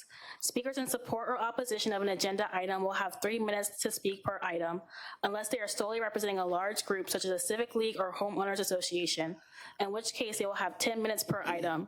If a speaker does not respond or if a technical issue occurs which renders the comments unintelligible, we will move on to the next speaker or the next order of business. After all speakers, the applicant may return to the podium to offer rebuttal and answer questions of the commission. Please note that the actions taken by the commission today are in the form of a recommendation to the Virginia Beach City Council. The final decision to approve or disapprove an application will be made by the City Council. The commission thanks you for your attendance, and we hope that your experience here today leaves you feeling that you have been heard and treated fairly. Thank you. Thank you, Madam Clerk. The next order of business is consideration of requests to withdraw or defer an item. Are there any items to be withdrawn?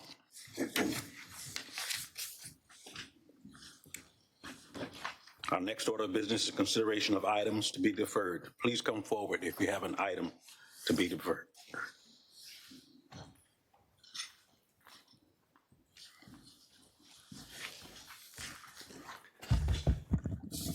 Good afternoon, Chairman Costin, Vice Chair Byler, members of the commission. My name is Tyler Rose. I'm a local land use attorney with the law firm Williams Mullen. I'm here today on behalf of the applicant for item 8, the Real Estate Pursuits LLC or LC matter. We're requesting a 30-day deferral until the September 9th Planning Commission meeting to conduct further community outreach and also evaluate some of the comments we've received from staff in the staff report and from some of the commissioners. Thank you. You may be seated. Does anyone have any item to this item, any objection to this item being deferred? Do I have a motion to defer item 8? I move to defer item 8 for 30 days as requested by the applicant. Second. It has been moved by Commissioner Plumlee and seconded by Commissioner Hippen that this item be deferred for 30 days. Are we ready for the vote? 1 second, we're setting up the vote.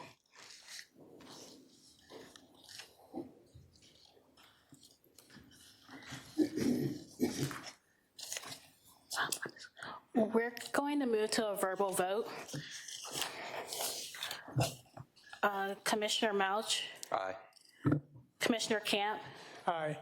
Commissioner Cromwell? Aye. Commissioner Anderson? Aye. Vice Chair Byler? Aye. Chair Costin? Aye. Commissioner Coyar? Aye. Commissioner Schoonover? Aye. Commissioner Plumlee? Aye. Commissioner Hippen? Aye. Commissioner Marjani? Aye. By a recorded vote of 11-0, item 8 has been recommended for a 30-day deferral. Thank you. Our next order of business is the consent agenda, and I'm going to turn that over to the Vice Chair to run that portion of the meeting. Thank you, Chair Costin. Today we have 16 items on the consent agenda. These are applications that are recommended for approval by staff, and the Planning Commission concurred, and there are no speakers signed up to speak in opposition. The first items for consideration today are several sets of Planning Commission minutes and the annual Planning Commission report. I've asked Commissioner Camp to read these items into the record. Thank you, Madam Vice Chair. This portion of the consent agenda consists of a motion to approve the Planning Commission's annual report and several sets of draft minutes as amended by the Commission for 4 Planning Commission meetings. Specifically, by ordinance, all appointed agencies in Virginia Beach are required to submit an annual report to City Council, which includes their mission, accomplishments, goals, and recommendations. The Commission expresses its gratitude to Senior Planner Marshall Coleman for her work on this project, which the Commission has reviewed, offered comments and revisions to, and has been recommended for approval by consent. In addition, the site visits held on July 2nd, 2026, with Chair Costin and Commissioners Cromwell, Plumley, and Cuellar abstaining because they did not attend, the informal and formal hearing minutes for the hearings on July 8th, 2026, with no abstentions, and finally, the minutes of the site visit held on August 6th, 2026, with Commissioners Hippen and Plumley abstaining because they did not attend. That completes this item for recommendation of approval on the consent agenda. Thank you, Commissioner Camp. The next item on our agenda is item 3, City of Virginia Beach. Ms. Sabo, would you please read that into the record for us?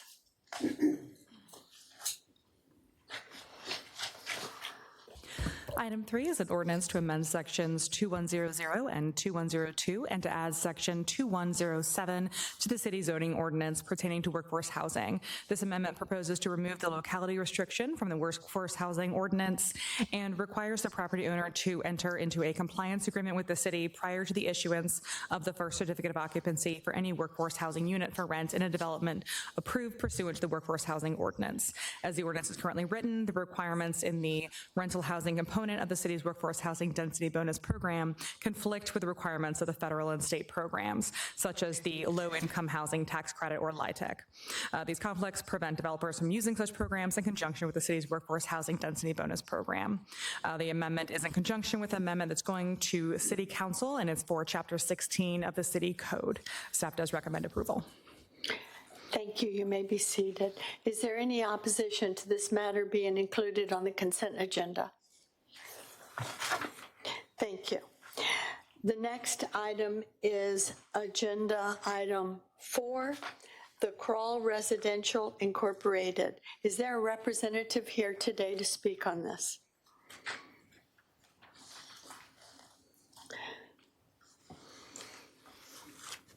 Welcome. Please state your name for the record. Thank you, Madam Vice Chair, Mr. Chair, members of the commission. For the record, my name is Rob Beeman, local land use attorney at the Troutman Pepperlock Law Firm, here today on behalf of the applicant.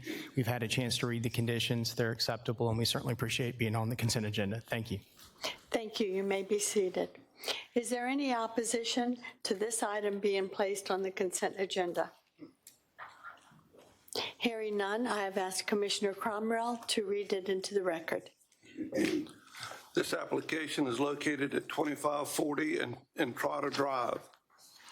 The applicant is requesting a subdivision variance to section 4.4 of the subdivision regulations for lot width on this 5.56 acre R15 residential district zone parcel, which is located in the Lagomar neighborhood.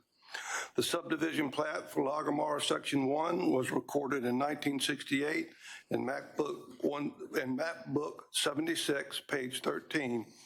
The plat included 3 parcels identified as Parcel A, Parcel B, and Parcel C, all of which were significantly larger than the other proposed parcels. Parcel C is the subject of this request and contains a single-family dwelling constructed in 1968, which is proposed to remain. The applicant seeks to subdivide Parcel C to create 3 single-family parcels. The R15 residential zoning district requires a minimum lot area of 15,000 square feet and a minimum lot width of 100 feet.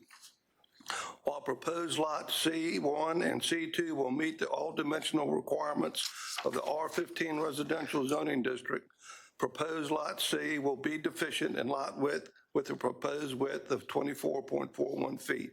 As such, a subdivision variance is required. Hearing no opposition to this request, we put it on the consent agenda. Thank you, Commissioner Cromwell. The next item is agenda item 5, and that is the Church of Virginia Beach. Is there a representative here today to speak on this matter?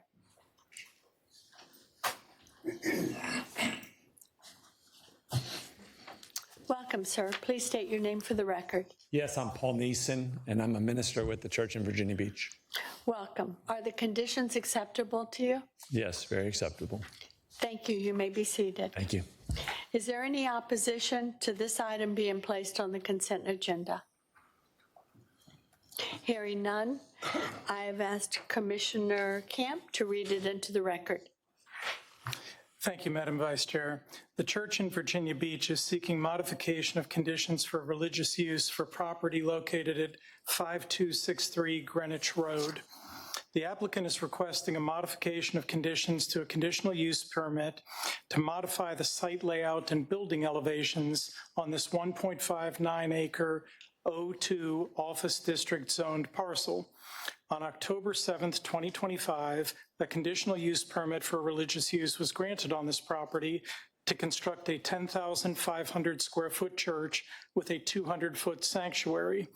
The applicant is now seeking to revise those plans and construct an approximately 11,327 square foot building on the property, including the same 200-seat sanctuary, classrooms, and admin offices. The application otherwise is not changing what was previously approved, and with no opposition and compliance with all of our other plans and requirements, it is therefore recommended for passage on the consent agenda. Thank you, Commissioner Camp. Next is item 6, Stephanie Martier-Hawk. Is there a representative here today to speak on this item? Please come down. Welcome. Please state your name for the record. My name is Stephanie Martier-Hawk. Are the conditions acceptable to you? Yes. Thank you. You may be seated. Thank you. Is there any opposition to this item being placed on the consent agenda? Hearing none, I have asked Commissioner Cromwell to read it into the record. This application is at 4121 Charity Neck Road. The applicant is requesting a modification of conditions to a subdivision variance approved by the City Council in 1995 to remove an ingress and egress easement, thereby allowing the construction of a residential addition on this 43,489 square foot AG2 Agricultural District zone parcel. The applicant intends to construct an addition to the existing single-family home located on the site, a portion of which would encroach into the existing easement. Since both parcels created by the subdivision variance now have independent access to Charity Neck Road, a modification of conditions is required to remove the condition requiring a cross-access easement. Hearing no opposition to this, it was placed on the consent agenda. Thank you, Commissioner Cromwell. The next matter is agenda item 9449 London LLC. Is there a representative here today to speak on this item? Welcome. Please state your name for the record. Thank you, Madam Vice Chair. For the record, Eddie Burdon, Virginia Beach Attorney, representing the applicant 449 London LLC on items 9 and 10. Yes, sir. And all 7 conditions of the use permit are acceptable to my client. We appreciate being on the consent agenda and appreciate Marcel's work on this application.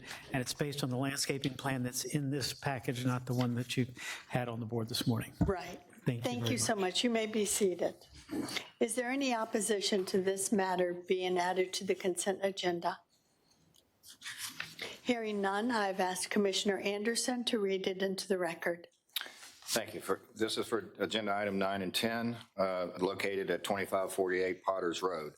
The applicant is requesting a conditional rezoning from R10 Residential District to conditional I1 Light Industrial District and a conditional use permit for a bulk storage yard to develop the site with a storage yard for the storage of contractors' vehicles, equipment, and materials on approximately 2.89 acre property. The site is located within the greater than 75 decibel noise zone of the ACUS and the accident potential zone 1. The proposed use of a bulk storage yard is considered a compatible use within both the noise zone and the APZ 1. As depicted on the conceptual site plan, the property is proposed to be divided into 14 fenced storage lots ranging in size from approximately 3,000 to 5,000 square foot. The conceptual plan also includes a future steel storage building for the storage of materials associated with the operation. In addition, the site is proposed to include a stormwater management facility with a 12-foot wide maintenance access path surrounding the facility to accommodate ongoing maintenance and inspection activities. Hearing no opposition, we put this on the consent agenda. Thank you, Commissioner Anderson. The next matter is Agenda Item 11, Shaquila Werner. Is there a representative here today to speak on this matter? Welcome. Please state your name for the record. Thank you, Shaquila Werner. Are the conditions acceptable to you? Yes, ma'am, they are acceptable, and I also just like to share my deepest gratitude to all of you all for this being my second time around and just talking to me, supporting me, providing guidance, and to the entire planning staff. I appreciate you all, and to Marshall for doing a tremendous job on my proposal. I'm very grateful. Thank you. Thank you, Ms. Werner. You may be seated. Thank you. Is there any opposition to this matter being added to the consent agenda? Hearing none, I've asked Commissioner Mosh to read it into the record. The applicant, Shaquila Werner, is requesting to rezone a 7,744 square foot parcel from R7.5 residential to conditional A12 apartment district to develop a duplex. The parcel fronting Euclid Road is currently vacant, situated within the Pocahontas Village neighborhood, and lies in the Central Village district of the Pembroke Strategic Growth Area. The request to conditionally rezone this parcel from R7.5 residential to conditional A12 apartment district to allow for the development of a duplex is acceptable by planning staff, commission members, and having no opposition present, we have decided that it's acceptable for this item to be placed on the consent agenda. Thank you, Commissioner Mosh. The next item is Agenda Item 12, Dogs Real Estate 2 LLC. Is there a representative here to speak on this?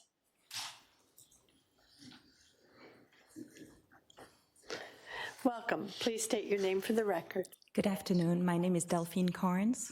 Thank you, ma'am. Are the conditions acceptable to you? Yes, ma'am, and thank you so much to members of the commission and to the planning staff, particularly Ms. Ariana Lowe, who was really helpful to us. Thank you. You may be seated.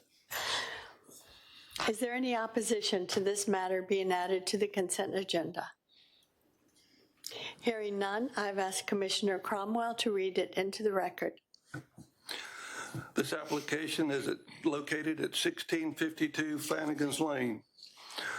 The applicant is requesting a conditional use permit to operate a residential kennel for up to 12 dogs on this 5.38 acre site, AG2 Agricultural District Zone parcel. The parcel includes a 5,500 square foot primary single family dwelling, a pool house, 3 storage sheds, a barn, and several outbuildings. The property will be used as a sanctuary for old or disabled dogs. No other animal types will be present. Dogs will retire or live out the remainder of their life at the property. The applicant proposes no more than 12 dogs at a time. All dogs will reside in the existing primary dwelling. No outdoor kennels are proposed. The dogs will only be outside for bathroom breaks and fresh air. The zoning ordinance allows for up to 4 personal dogs on a personal property without a conditional use permit. Since 12 dogs are proposed to be kept on the property, a conditional use permit is required. Hearing no opposition to this, we put it on the consent agenda. Thank you, Commissioner Cromwell. The next matter is Agenda Item 13, Unique Hearts LLC. Is there a representative here to speak on this?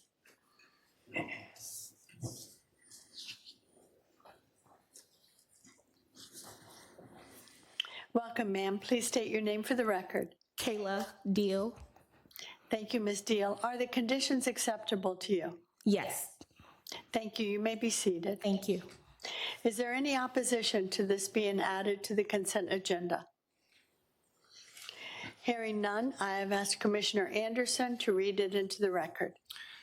Thank you. This is for agenda item number 13, located at 408 Investors Place. The applicant is requesting a conditional use permit to operate an adult daycare facility within an existing 1,700 square foot suite on a 5.09 acre parcel zoned I-1 light industrial district.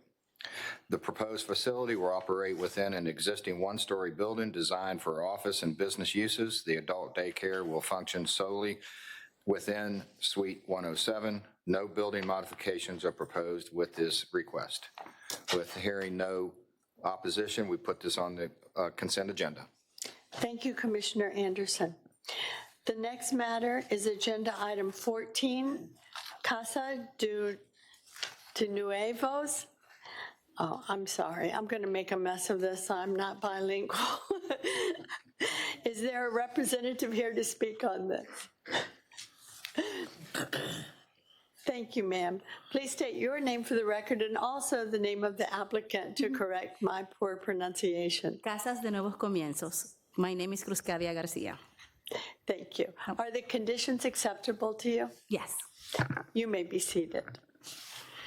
Is there any opposition to this matter being added to the consent agenda? Hearing none, I have asked Commissioner Cuellar to read it into the record. Thank you. The applicant is requesting a conditional use permit for a religious use within a 5,313 square foot portion of the existing building located in the I-1 Light Industrial District. The site is located within the Western Campus Overlay District of the Pembroke SGA. Hearing no opposition and a favorable recommendation from staff, the commission is recommending this for the consent agenda. Thank you, Commissioner Cuellar. The next item on the consent agenda is items 15 and 16 collectively. Clark Nexen Incorporated, is there a representative here? Welcome. Please state your name for the record. Good afternoon. I'm Damian Seitz with Clark Nexen Architecture and Engineering here on behalf of the Virginia Pilot Association. And are the conditions acceptable to the applicant? Yes, they are, and we appreciate being on the consent agenda. Okay, thank you. You may be seated. Is there any opposition to these two items being added to the consent agenda? Hearing none, I have asked Commissioner Cuellar to read it into the record. Thank you, Madam Vice Chair. The applicant is requesting a conditional use permits for commercial marina and dormitories for marine pilots to redevelop this site with a facility for marine maintenance, administrative oversight, and dormitories for the Virginia Pilot Association on this 13,920 square foot B4 mixed-use district zone parcel. The applicant is seeking to replace the existing pilot house with a modern integrated operations center designed to streamline maritime safety services. Hearing no opposition and a favorable recommendation from staff, the commission is recommending this for the consent agenda. Thank you, Commissioner Cuellar. The next item is agenda item 18, Mark Moisen, David Moisen, and Lisa Moisen. Is there a representative here to speak on this?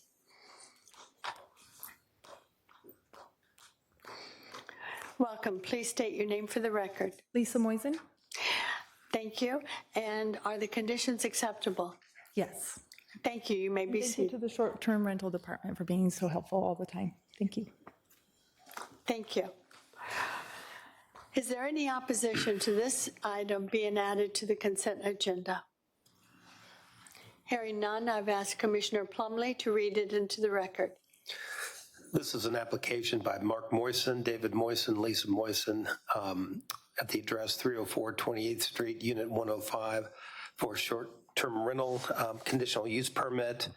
It meets the requirements of the zoning ordinance. There's been no opposition, and therefore was appropriate for consent. Thank you, Commissioner Plumlee.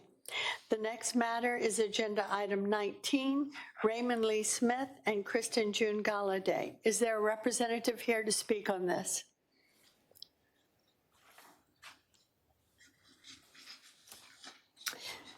It appears not. And do we know if the conditions are acceptable? We have not been told that they do not agree with it, so we would assume that they are. All right. Is there any opposition to this matter being added to the consent agenda? Hearing none, I've asked Commissioner Plumlee to read it into the record. This is an application from Raymond Lee Smith and Kristen June Galladay for short-term rental conditional use permit for 516 22nd Street, Unit 100. It meets the requirements of the zoning ordinance. There's been no objection, no one here to speak in opposition, and therefore it's been placed on the consent agenda. Thank you, Commissioner Plumlee. The next item is agenda number 20, Wave Investment Group, LLC. Thank you, sir. Please state your name for the record. Madam Vice Chair Byler, for the record, Eddie Burdon, Virginia Beach Attorney, representing Wave Investment Group, LLC. I want to briefly thank Alexis Bailey for correcting the zoning map on the staff report to depict the 9 units, all short-term rentals on the property directly adjacent to the east of this property. We appreciate being on the consent agenda. All 20 conditions are acceptable. Thank you. You may be seated. Is there any objection to agenda item 20 being added to the consent agenda? Hearing none, I have asked Commissioner Plumlee to read it into the record. This is an application for short-term rental conditional use permit from Wave Investment Group, LLC. The address is 414 19th Street, Unit 104. It meets the restrictions of the zoning ordinance. There's been no opposition, and therefore, Planning Commission believed it was appropriate for the consent agenda. Thank you. And the last item on the consent agenda excuse me, is item 21, Christopher Tang, Properties Owners.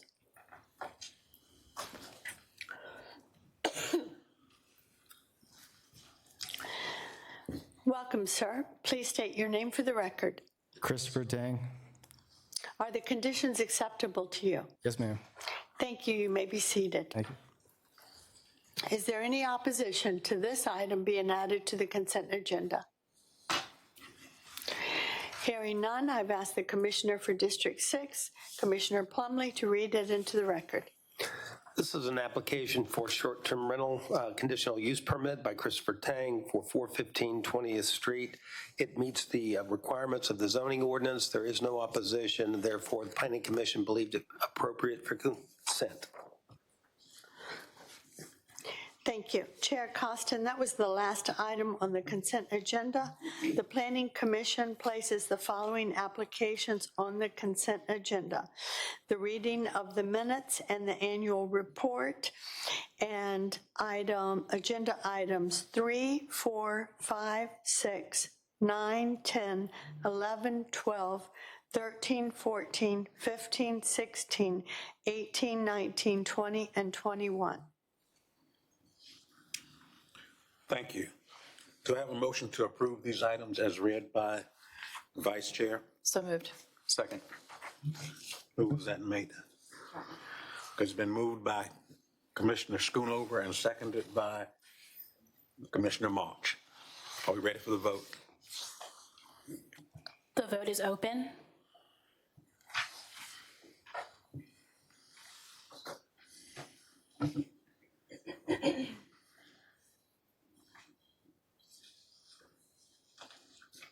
By a recorded vote of 11-0, with all aforementioned abstentions, all aforementioned minutes, the 2025-2026 Planning Commission Annual Report, and items 3, 4, 5, 6, 9, 10, 11, 12, 13, 14, 15, 16, 18, 19, 20, and 21 have been recommended for approval by consent.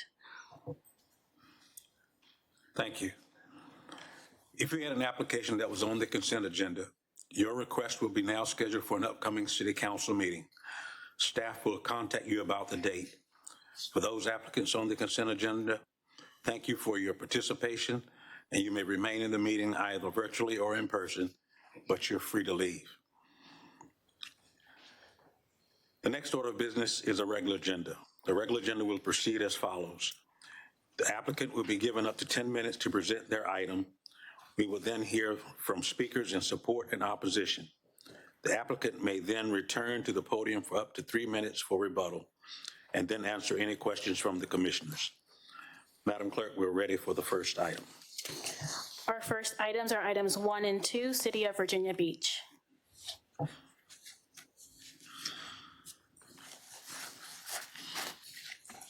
Good afternoon, Hannah Sabo, Zoning Administrator for the City of Virginia Beach. Items 1 and 2 are both related to short-term rentals at the oceanfront. Item 1 is an amendment to Section 241.2 of the zoning ordinance, and item 2 is an amendment to the Oceanfront Resort Short-Term Rental Overlay District. On April 21st of 2026, City Council approved a referral resolution sponsored by Vice Mayor Wilson, council members Remick, Schulman, and Henley relating to STRs in the Oceanfront Resort District. That was a two-pronged resolution. The first was a amendment to adjust the STR overlay boundary, and then the second was a revision to the parking requirements for short-term rentals in the Oceanfront Resort. Today we are hearing the overlay boundary revision. The STR parking requirements was already heard by the Planning Commission at the previous meeting.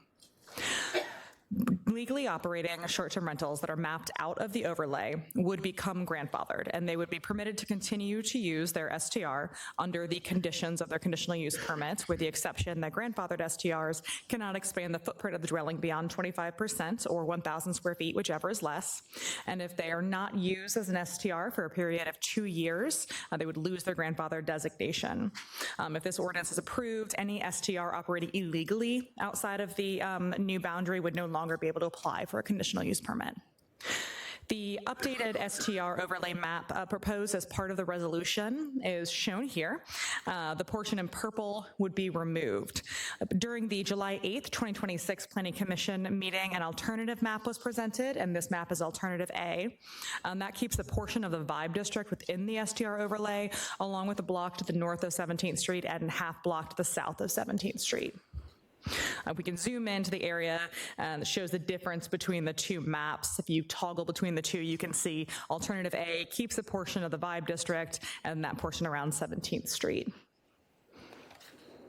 Since the resolution adopted by City Council during their April 21st meeting, multiple commissions and boards were briefed on this amendment, and during the July 7th City Council hearing to extend the resolution, and then later the Planning Commission meeting, we did not have any speakers signed up at those meetings. On July 22nd, a landing page was added to the STR website providing information on this update, including both maps provided, along with contact information for anyone who had questions. There was a drop-in style citizen outreach meeting held on August 4th in the evening within walking distance of those affected areas, and 5 members of the public came and asked questions. Staff received about 15 calls last month with questions about the overlay change, and there was a letter of opposition which was included in the supplement package. During the vote, we will ask that you'll need to identify which map you will be voting on. And again, this is items 1 and 2, both relating to the STR overlays, and staff does recommend approval. Discussion or motion? We do have speakers. We have speakers. Yes. Our first speaker is Myra Gutara, followed by Scott Westfall.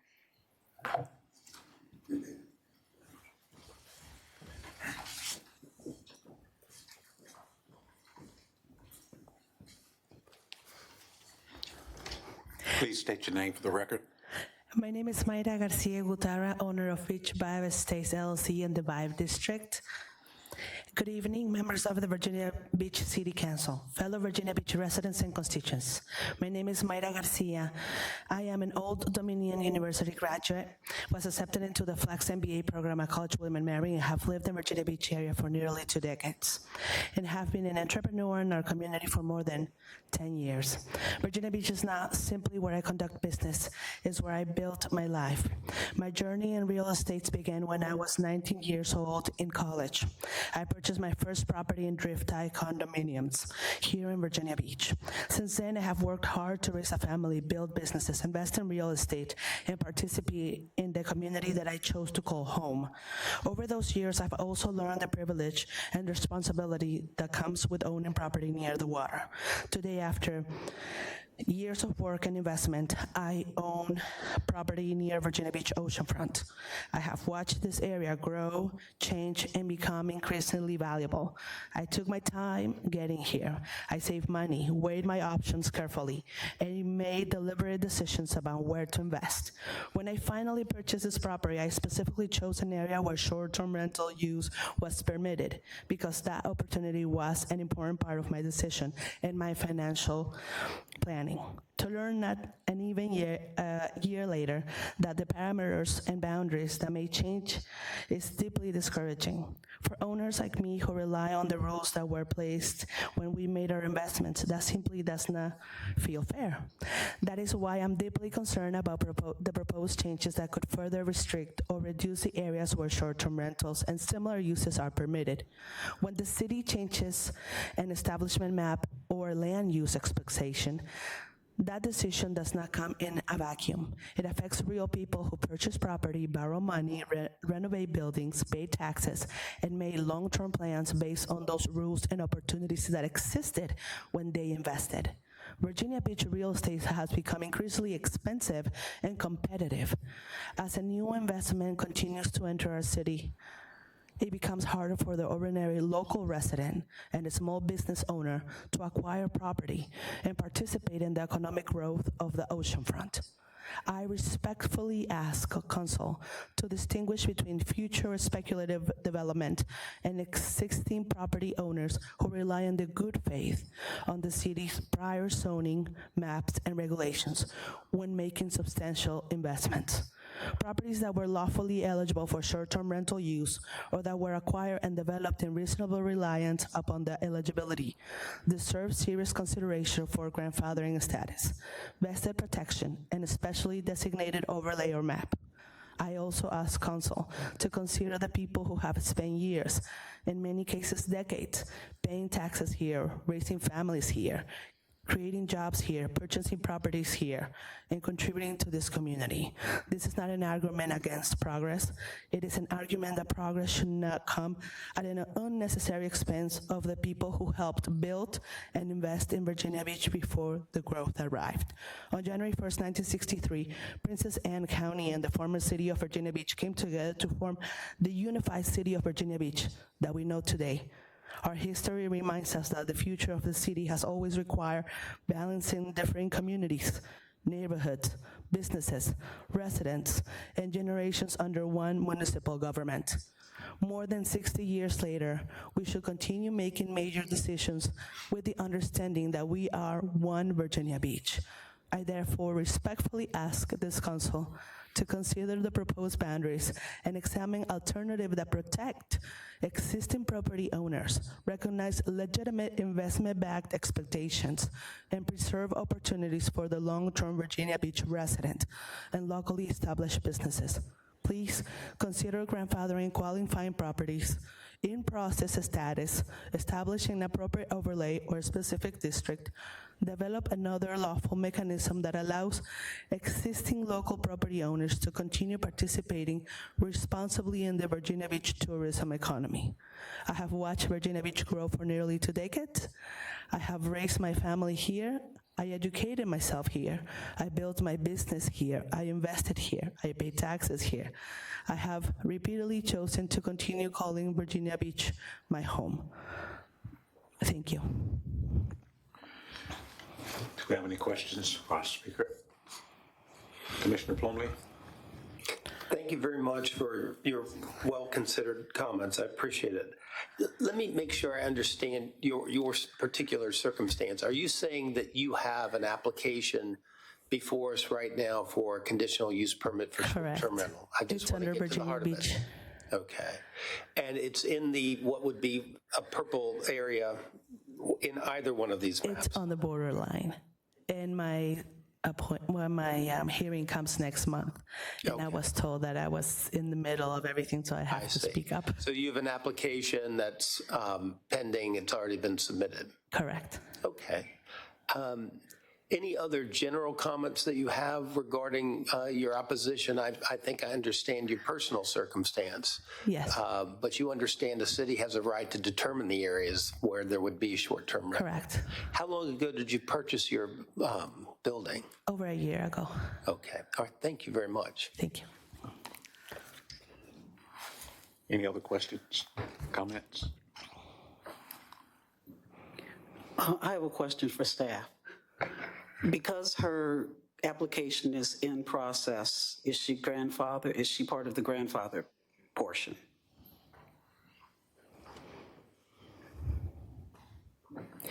Only those properties which have a conditional use permit for an STR when this ordinance goes into effect would be grandfathered. So those that are still in process would not be grandfathered. Okay, thank you. Any other questions? You may be seated. Thank you. Our next speaker is Scott Westfall, followed by Kathy Owens.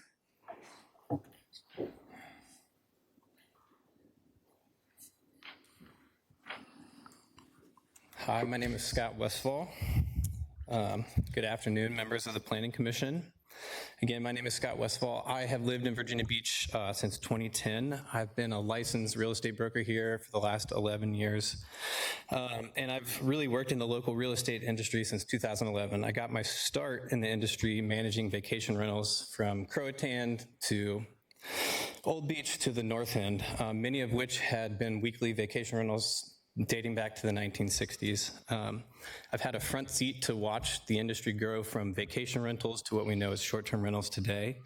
And one thing I can say with confidence is that short-term rentals are not new in Virginia Beach. I think we all know that. They've been a core fixture of the oceanfront community and tourism economy for over 6 decades. So, needless to say, I am here today in strong opposition to the proposed amendment to reduce the oceanfront resort short-term overlay district, which, when did we start calling it the short-term rental overlay district? Is it the oceanfront overlay or oceanfront resort, or is it short? Anyways, while stricter oversight made sense when Airbnb and other platforms like emerged, it's my opinion the city rushed regulation in 2018, and ever since they've continually moved the goalposts, changing the rules whenever it fit the narrative best. The justification being used for the proposed amendment protecting neighborhood character and long-term housing simply does not hold up. The area being carved out is not Old Beach, nor does the proposal genuinely protect housing stock. Claiming this change saves housing stock is kind of absurd when you look at the data. This boundary change affects very few properties that aren't already legally operating as short-term rentals. The remaining homes in the areas often don't meet the current zoning rules and would never become short-term rentals anyway. If we can't enforce and regulate illegal short-term rentals today, how does shrinking this map change anything? In a private correspondence with one of the authors of this proposal, Councilmember Worth Remick, in an email last year, when I heard about this, I emailed him, I asked him what was going on, and he admitted the real driving force to me, and I quote, "Hotels are not too happy either with more short-term rentals, as they see short-term rentals as unfair competition.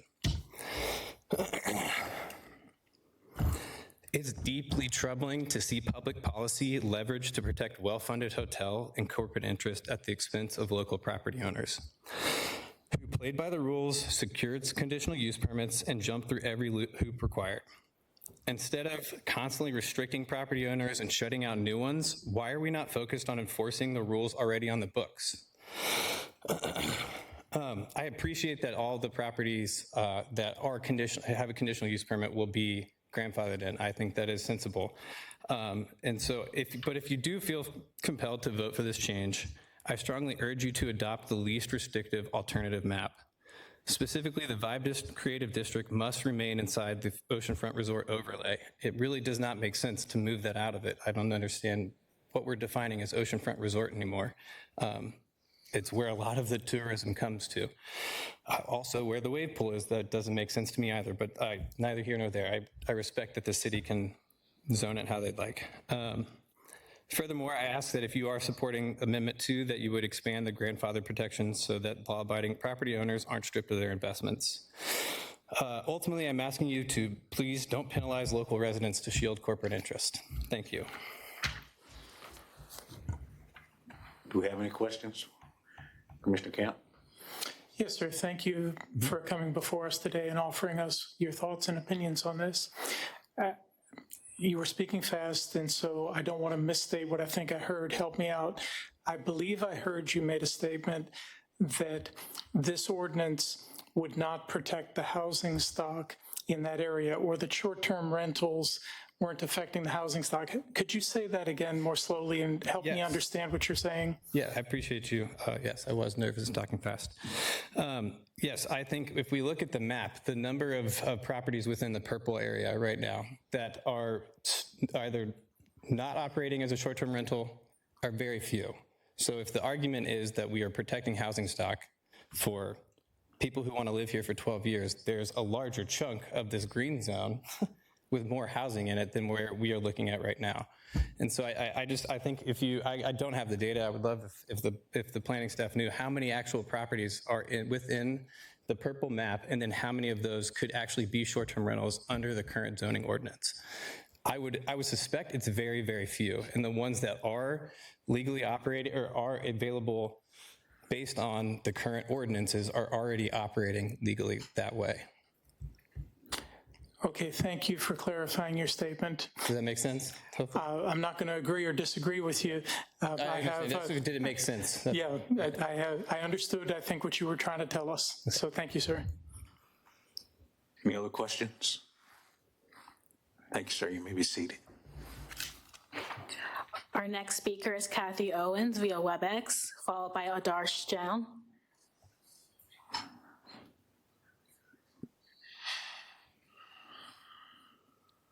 Hi, can you hear me? Yes. Okay, great. Hi. Good afternoon, Chairman, Vice Chair, and members of the Planning Commission. My name is Kathy Owens, and I thank you for this opportunity to address the Commission. And I also apologize for being virtual due to my work commitments. So bottom line up front is I respectfully ask you to, the city, to withdraw this ordinance, or for you to vote against this ordinance, including either the proposed maps because it removes valuable property rights without a demonstrated factual basis. I also echo all of the points that Ms. Garcia and Mr. Westfall made. And I'd like to additionally, in addition to my points that I made in both of the letters that I sent to the Planning Commission, both last month and this month in opposition, I'd like to highlight a few of those points.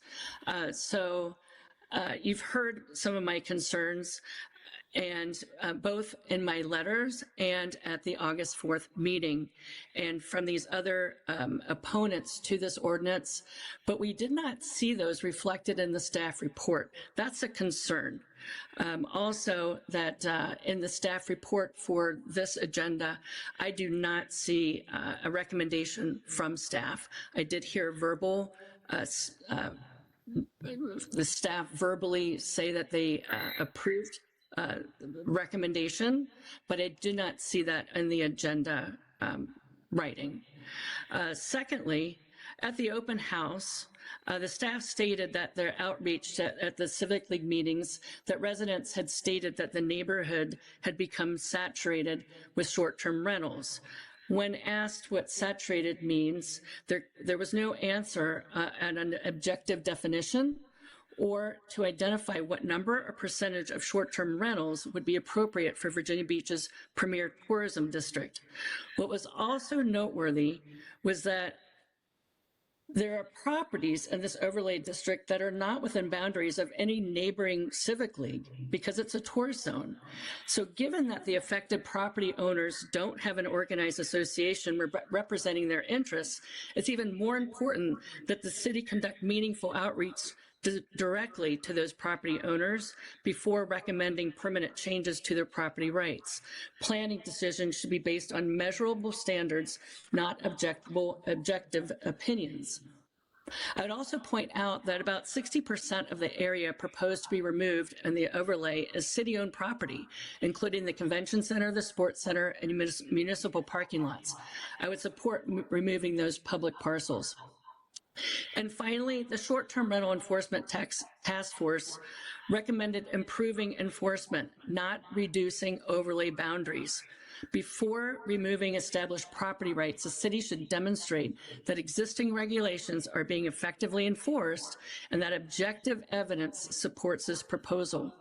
Again, I respectfully ask the Commission to not deny this ordinance until objective planning criteria and immeasurable standards are established. Thanks for your time and consideration. Do we have any questions for the speaker? Thank you, ma'am. Thank you. Our next speaker is Adarsh Jain, followed by Amrish Jain.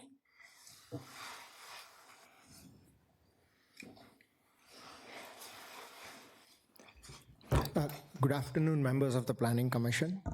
My name is Adarsh Jain. I'm a homeowner on 20th Street. Under the current proposal, the city is cutting our side of 20th and Half Street out of short-term rental overlay. I'm speaking today to ask you to reject this reduction. To reject this reduction entirely, or at a minimum, adjust the proposed boundary line to 20th Street. I urge you to consider 3 key points. First, splitting 20th and Half Street down the middle is completely arbitrary. Under this proposal, one side of 20th and Half Street remains in the STR zone, while other side is removed, drawing a zoning boundary down the center line of a half street when both sides share the same pavement, traffic, and parking, which is also used by 20th Street residents, serves no legitimate planning purpose. Drawing the line at 20th and Half Street versus 20th Street has no functional relevance too. Moving the line a few yards to 20th Street creates an open, meaningful boundary rather than an arbitrary split down a half street. Second, removing this property from the STR zone will not solve Virginia Beach's housing shortage. Across this entire proposed reduction, we are talking about fewer than 50 total homes in a quasi-commercial area. So this kind of answers the number of houses that people are talking about. We used AI to determine how many houses are there, and I can be completely off the mark, but it's pretty close to 50 or less homes. And that too in a quasi-commercial area, because there are a lot of coffee shops, there are a lot of other businesses, there are restaurants and everything. So before I purchased my property on 20 and Half Street, it sat on the market for over 8 months. So if somebody comes in to buy the property for an STR, it makes sense because it was sitting there for 8 months. I mean, you can look at the data. And in fact, the 4 homes that were built, 1 home is still on the market. It hasn't sold. Restricting STRs in the small pocket will not create affordable long-term housing. It simply strips property rights in a neighborhood inherently suited for tourism. Third, STRs drive vital redevelopment across these aging streets. Over 95% of homes in this affected zone are more than 30 years old. Short-term rentals give property owners the incentive to redevelop and maintain these aging properties. Moreover, being located directly behind a commercial hotspot and in the oceanfront zone, our homes host travelers with families who directly support local housekeepers, maintenance workers, and nearby businesses.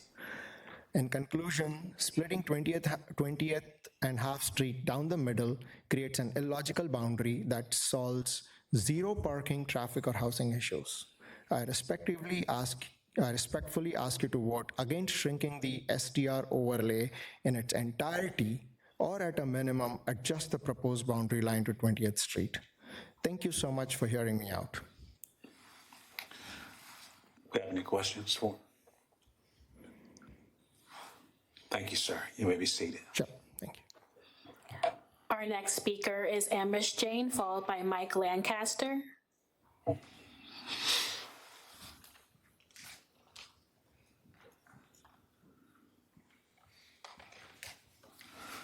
Good afternoon, council members. My name is Amrish Jain, and I'm a property owner at 20 and a Half Street.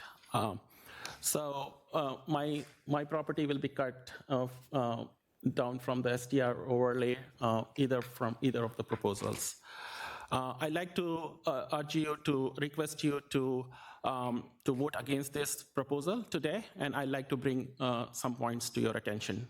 First is STR or short-term rental, I'll call it STRs, but short-term rental brings a lot of jobs and promote local businesses. So like cleaning, maintenance, hospitality. It offers visitors like small families and militaries an extended stay option, which is not covered by large businesses, large hotels. They're very expensive for these type of stays.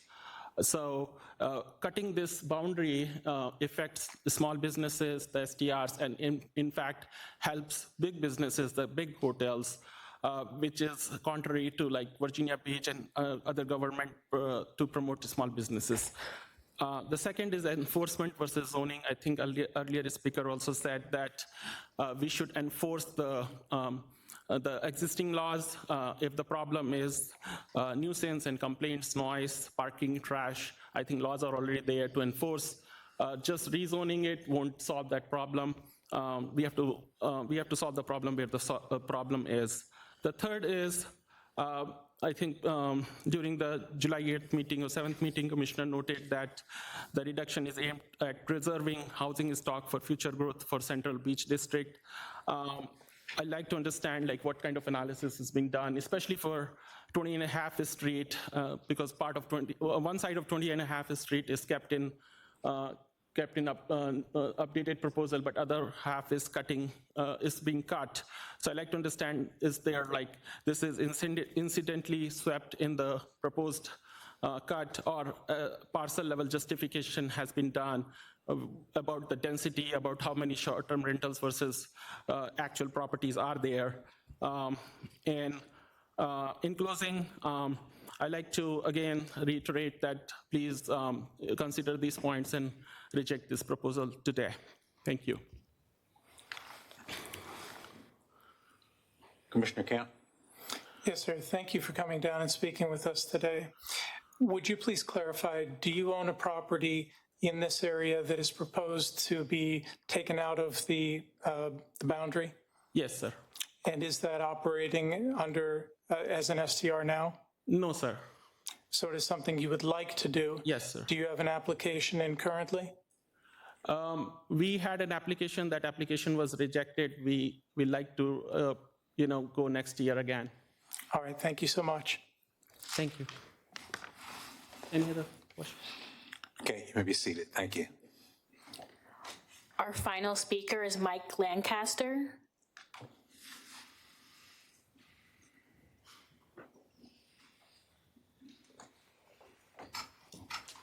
Good afternoon. My name is Mike Lancaster. I'm here to speak on behalf of Mrs. Gutierrez. I'm a building contractor. I was hired a while back to help her get everything situated in her facility. We have spent a lot of time and money and energy getting the building prepared for you folks, and just to be hit with a map change. So I'm requesting that you folks please hold off on this particular map.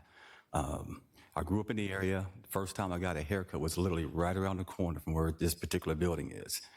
When I originally met Myra, I felt that, I said, you're not going to have any problems getting this approved because I see what's going on. I'm a product of the oceanfront.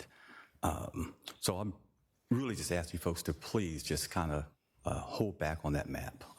This lady had helped me when I was fighting stage 3 cancer, so I'm doing everything I can to help her get where she needs to go. So we really need you folks to reconsider that. Thank you very much. Any questions? Thank you, sir. You may be seated. That was our last speaker. Well, Madam Sabo, would you like to come back and do any rebuttal or anything? I have a motion for prepared to hear this. If she wants to.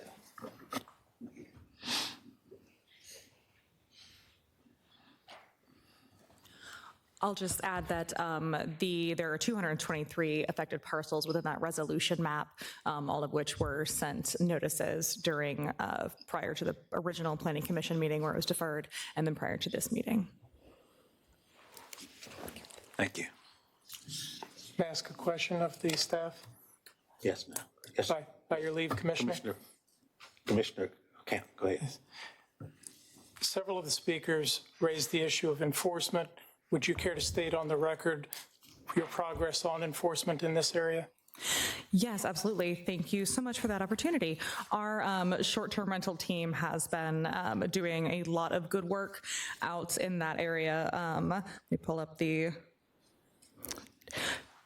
make sure I had that numbers, the non-compliant short-term rentals within the Oceanfront Resort from December of 2025, we had 107 identified, and as of this month, there are only 16 identified as operating illegal short-term rentals within the Oceanfront Resort. So it does take time. We have to go through the court process, but we are absolutely diligently working on that. The short-term rental team has been hard at work. Thank you. Commissioner March. Do we know how many active applications that we have in the pipeline for short-term rentals that may be affected in this new proposed either alternative A or the other resolution map? It would take us a few minutes to pull the actual number. I know that you have a couple on your application or in your agenda today, and I know of at least 3 more that are in our pipeline, but if you give us a little bit of time, we'll check to see if there are any others that came in. Okay, thank you. Mm-hmm. Okay, Commissioner Plumley. Yeah, I have a motion to approve, and I want to thank everyone for speaking their mind on this. Obviously, there are some with real concrete interests immediately impacted. There are others who have general concerns about the reduction. I appreciate every one of their comments. I will say there is a rational basis for this law, this amendment. It's quite clear with regards to both housing stock and the intensity of short-term rentals as opposed to residential. With regard to the application that's pending, I would say you had the building for a year and you've been able to apply. This has been noticed, and we got an extension with regards to the map modification. So it's been months that we've been considering this. This is not a shock. We extended the period for additional input. However, we're only making a recommendation. It's council that ultimately passes this. I encourage you to make these thoughts known to council. They may take into consideration exactly your circumstances. It doesn't prevent them from doing so simply because we've been asked to make a recommendation, which we are time sensitive having to respond to. I spoke to Ms. Owens directly on the phone. I've talked to a couple other folks over this time. There have been very few objections laid out by folks living in this area. We do have the Central Beach project being considered as only, at this point, a plan that has not been before us for consideration, so it's nothing concrete. But I have consistently spoken out against the proliferation of short-term rentals, and I asked for the reduction of the number of short-term rentals, and I've been on the record since I came on this commission 3 years ago, stating my opposition. So with all of that, with the long processes that we put in place to try to take into consideration everyone's position, I'm making a motion to approve both the ordinance amendment to grandfather currently permitted folks in that area so they do not have to come back for continued administrative renewal, and for the reduction, but not using the resolution map, but using the alternative A map, which decreases the amount of the reduction. And that's my motion. Excuse me, Chair. Sorry, based on the discussion and informal, we were going to have this as 2 votes, which is how we have it in the system. I thought we were going to hear them separately, and then they came together. So I didn't know how you want that addressed. So I'm more than happy to make them separate if that's the way you want it. So I would move to approve, I guess it's item 1 is the first one. Second. Okay, it's been moved by Commissioner Plumley and seconded by Commissioner Schoonover that we item 1 be approved. The vote is open.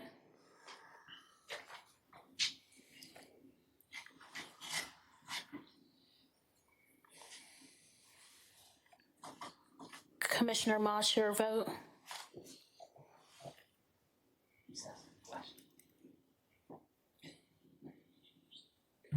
Could I ask, before my vote, and I apologize, I was having a conversation to see which either item number 1 or item number 2.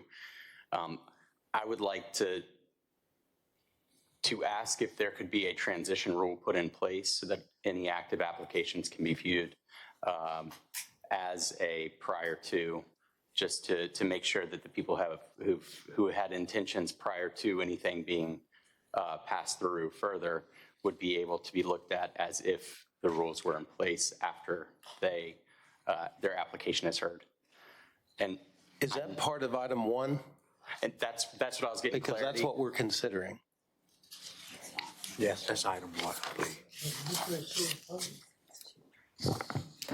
Item 2 has the deadline. I think they would both need to be changed because the grandfathering provision in number 1 is specific to those that have been granted before September 1st, 2026. I'm not sure if there's a desire to have some sort of transition rule or for those that are currently in the pipeline. I don't have that desire. I considered it while it was being presented. I don't have that personal. Now, you can make a motion to substitute. Obviously, that's your right to do it. But City Council has asked us to make a decision on their request. It's been months. We got an extension for it. They can consider how they want to deal with transition if they'd like to. So for that reason, and I appreciate your thoughts with regards to that. It is a sensitive issue, but I think we need to draw it to an end and put this before council. So that's my motion. It's without that. Okay, and so I'll have an opportunity. What we're voting on right now. I'll have an opportunity to speak later. I've voted already. Yeah. Well, I think everybody's just about voted except for, has everyone voted? Yep. By a recorded vote of 11-0, item 1, City of Virginia Beach, has been recommended for approval. And Mr. so Chair. Yeah. Excuse me one second, Mr. Chair. We wanted to provide those numbers to you before you go with the next vote. It looks like there are 7 applications that are in the pipeline. However, 6 are in one location. So it'd be 6 units in one building. In one building. One other application that is in the pipeline. Again, I think that can be considered by council. Frankly, we're just being asked to make a recommendation on this alternative A. So I don't want to overly complicate what goes to them. We're looking at the reduction and the principle of the reduction, and then we've already passed with regards to item 1. So based on all the reasons I've already said, I moved to pass alternative A under item 2. So a motion to approve item 2. Is there a second? I'll second, just so that I can get my comments on the record. Discussion. Moving forward, and City Council does listen to and take into account what we have to ask or say. And I would just request that there be some sort of a transitional rule that Council would consider moving forward. With that being said, I will vote yes for this. Discussion. Vice Chair and then Commissioner Camp. By way of discussion, I would like to say that I appreciate those who've come out to speak on this, and I recognize that it means a lot to you. I will say that most of what I heard today in opposition to this has to do with economics, and that's important, but not to undermine it in any way. However, we're also talking about the nature of neighborhoods. I'm an adjunct professor at Regent Law School teaching real estate transactions, and I've studied the short-term rental impact on neighborhoods extensively. And it does change. It changes the way neighbors relate when your neighbor changes every 7 days.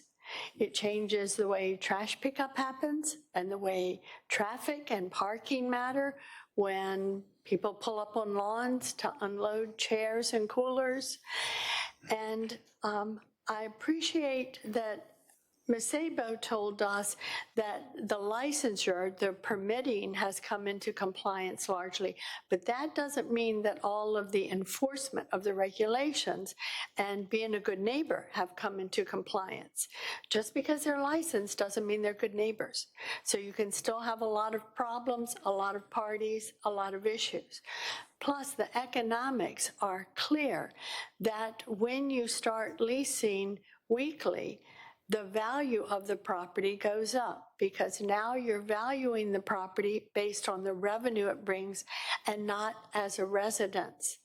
That means tax base goes up and everybody's taxes go up. So it's a very complicated issue. It's certainly not just one way or another. Having said that, I will support this, and I do support alternative A, which is the larger reduction. No, it's less a reduction, it's a larger footprint. Thank you. Commissioner Camp. I concur with the vice chair on this, that there is a balancing of interests. And what we haven't heard from today, but we have heard testimony at prior hearings about homeowners who have their own viewpoint about the neighbors that they get when a CUP for short-term rental is granted. And both of these are important interests: the preservation of existing neighborhoods, the allowance of property rights, and maximizing of value. To whomever it is that has got an application in to put 6 STRs in one building, I believe in one of our prior hearings, I asked the question, or maybe it was on a site tour, I don't remember, that an STR isn't the only way to skin the cat, if I recall, that a boutique hotel with 6 units in it has some different requirements, but it's another way to achieve an economic interest out of that same piece of property in the same general spirit. It's not exactly the same, but it's another way to do it.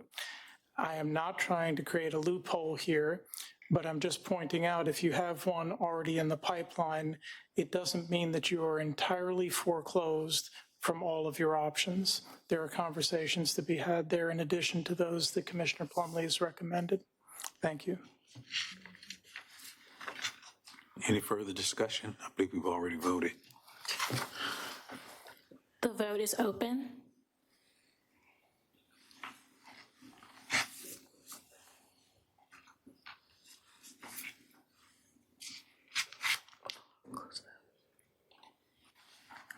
By a recorded vote of 11-0, item 2, City of Virginia Beach, has been recommended for approval. Our next item is item 7, BIVI Real Estate LLC.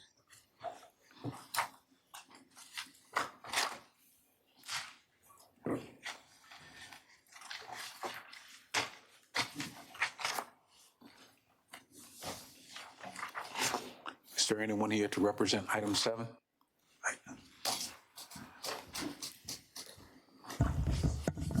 Good afternoon, Chairman Costin, Vice Chair Byler, members of the Planning Commission. My name is Tyler Rose. I'm an attorney with the law firm Williams Mullen here today on behalf of the applicant.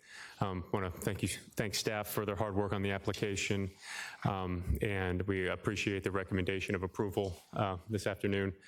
I had an opportunity to monitor the informal meeting this morning, so I think I understand the nature of the questions and why it's being heard today.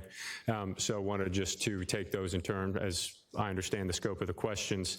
First, my understanding is one of the first questions is whether to consider this application today or to defer it until September 9th to be considered with item 8, which is the conditional use permit for the storage facility on the eastern portion of the property. And then the second question being adding a pedestrian refuge to the property in the concept plan. So turning to the first item, I think in the staff report and in the discussion this morning, I think there's kind of a bit of conflation in terms of the purpose and scope of this application in relation to the storage facility application. The staff report actually says that the the boundary line, the project CUP line is being moved for this applicant to develop a storage facility on the other portion of the property, which is incorrect. They're two separate applications, entirely separate developers. This application is simply to modify the project boundary, whereas the prior approval covered the entirety of the parcel because the subdivision line wasn't in place at that time. Now the subdivision plat is in place, and the request is simply to move the project boundary approval line to align with the subdivision of the property. So the permit and the paddle facility and those conditions only apply to the appropriate parcel and doesn't encumber the separately subdivided parcel that would not be a part of the paddle facility. This modification, given the nature of the concept plan and the landscape plan that was approved as part of the prior approval, would be needed regardless of what is being developed on the other portion of the property. So we could believe that it would be appropriate and reduce further confusion to consider this application today, given that the purpose of the modification is simply just to move the boundary line, just to align with the subdivision plat. The subdivision wasn't in place at the prior approval. The applicant acquired the property during the post-approval period, and the subdivision was not a part of that those transaction terms, so he wasn't really able to proceed with the subdivision plat and understand the line until that till the property was acquired. So we believe this is mainly a cleanup item to just ensure that the conditions are properly encumbering this property, not posing a further development encumbrance on the other portion of the property. And then this will be needed regardless of what happens on the other portion. If there was not a storage facility being considered, if there was some other development being considered on that portion of the property, we would still need this modification, and we would still be requesting this modification just to ensure that the conditions are contained to this property. So we would request that the application be considered here today.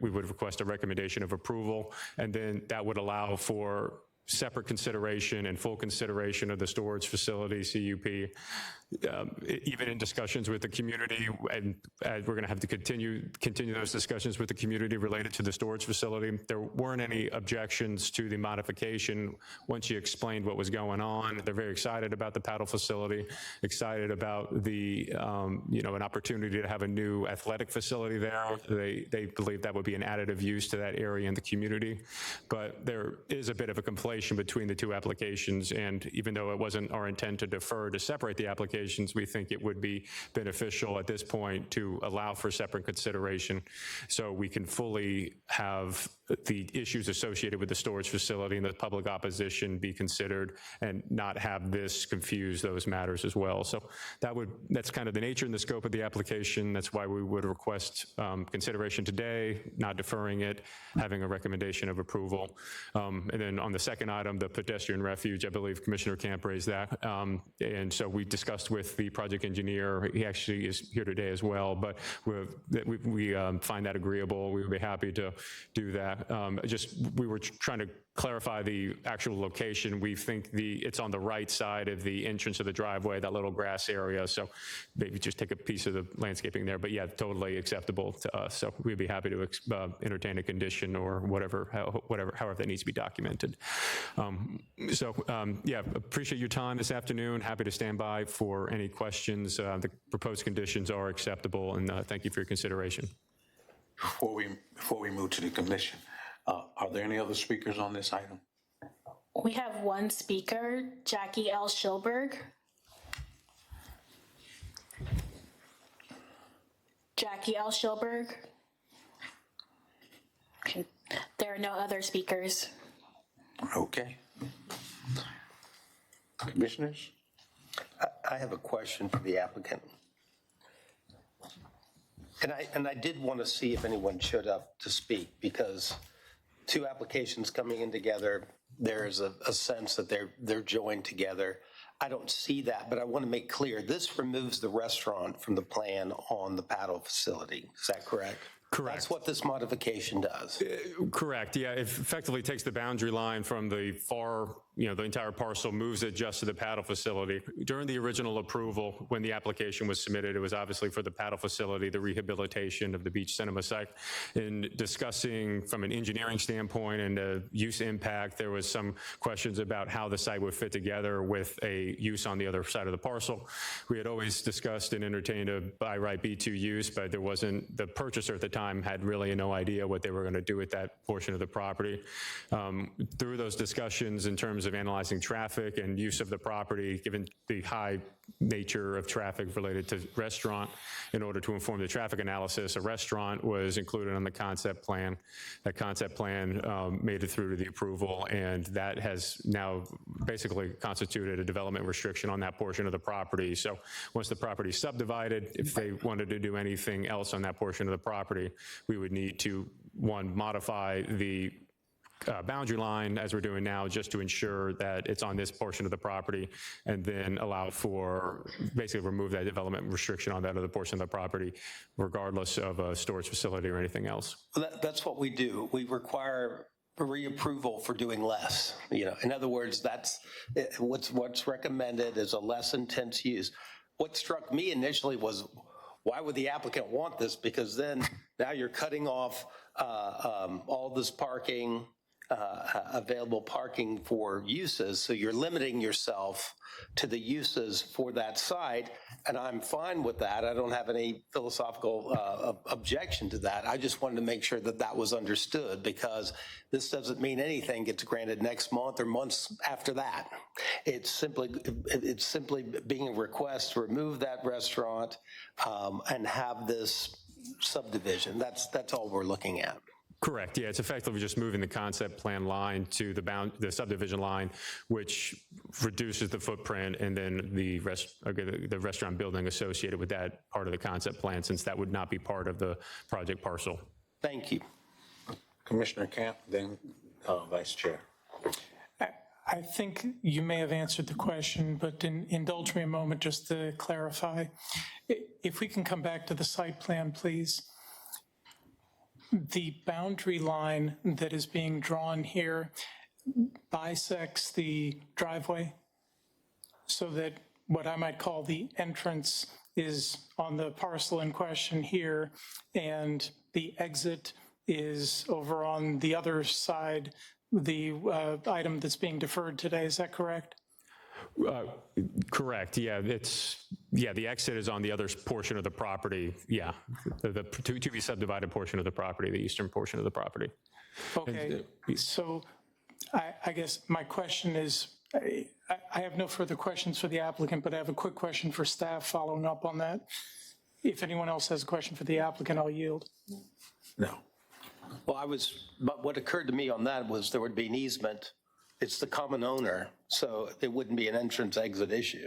Right. I believe that would be cleaned up during the site plan approval process, and yeah, that would be put in place. Yeah, okay, that's what I'm getting at. It's common ownership now. It may or may not be in the future. Correct. And when I asked the question earlier about do these things to stand independently, that the intent is not to squeeze in and out on one side of that. We're going to use it as we've seen it accustomed in the past. Correct. And so there's going to need to be some agreement to do that. Correct. Yeah, and I'm not handling the transaction either, but typically in my transactions, there's cross easement agreements and things of that nature as part of the transaction. But my understanding, and the project engineers here as well, but during the discussions I've been a part of, there's always been an understanding that there would be some reciprocal easements associated with the two properties to allow ingress and egress. All right, thank you for the clarification that we're not going to try to accomplish both just on one side of the driveway. Correct. And do something else on the other. Thank you. I wanted to add a little clarification. The plat was submitted to us yesterday for review. It was accepted today for review, so it hasn't been recorded yet. It's just now under review, but it does show a proposed shared ingress-egress easement over it. It hasn't been reviewed yet by staff, but we'll make sure that there is the appropriate recordation in place. Thank you for the clarification, Ms. Buchholz, that the late submission of documents creates some of these questions that we then run into, and I appreciate your clarifying that you didn't have it to review and we didn't have it to see, which is why we're now belaboring this. Thank you. Madam Vice Chair. I have no questions for the applicant. I do have a comment to make whenever appropriate. It's appropriate. My concern with this, and I don't know how much this will bear on our decision, but my concern with this is that we're doing two things. We're changing the whole package as it was presented as approved previously by removing the restaurant. And secondly, we're allowing the one item to be deferred and the other to be heard. And there were a fair number of people who wanted to speak on the matter that's being deferred, and they didn't show up today because they were being told it was being deferred. And I'm not sure that they understand that one will be heard today and one may be heard next month. Otherwise, they may have been here. And I'm all about transparency, and I don't want the public to think we're doing something behind their back. So because of that, unless there's some compelling reason why, I would like this matter to be heard next month, along with the adjacent application. So that's my position.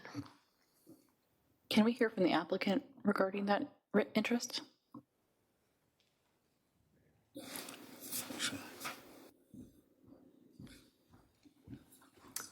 Thank you for the comments, Vice Chair Byler. I will say in my engagement with the community and Ms. Schilberg, actually, who was signed up to speak, she's been coordinating a lot of the community efforts, and so I've been communicating with her as well. But in communicating the deferral, we ensured that they were aware it was just the storage facility and just this was a separate application. So we had separate community meetings. We've been treating everything separately. In terms of the communication with staff and with the community, it's been entirely separate. There have been letters of opposition related to the storage facility, but not the modification.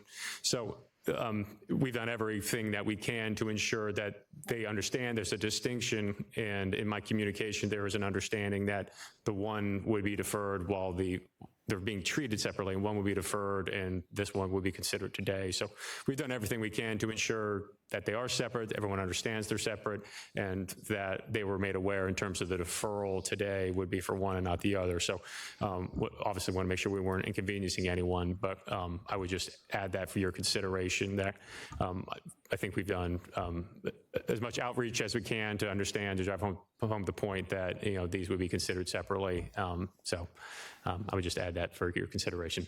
Thank you. Thank you, Attorney Rose, and I have no doubt that you did, but it's confusing even to the commissioners at times. There were a couple on the agenda today that were 2 agenda items, and even we get them confused, so if the public gets it confused, I wouldn't be surprised. But thank you for your comments and your effort. Commissioner Schoonover. In light of this information, may I please make a motion that we approve this project? Seconded. It has been moved by Commissioner Schoonover and seconded by, was that Marjani? Okay. That we approve item 7. The vote is open.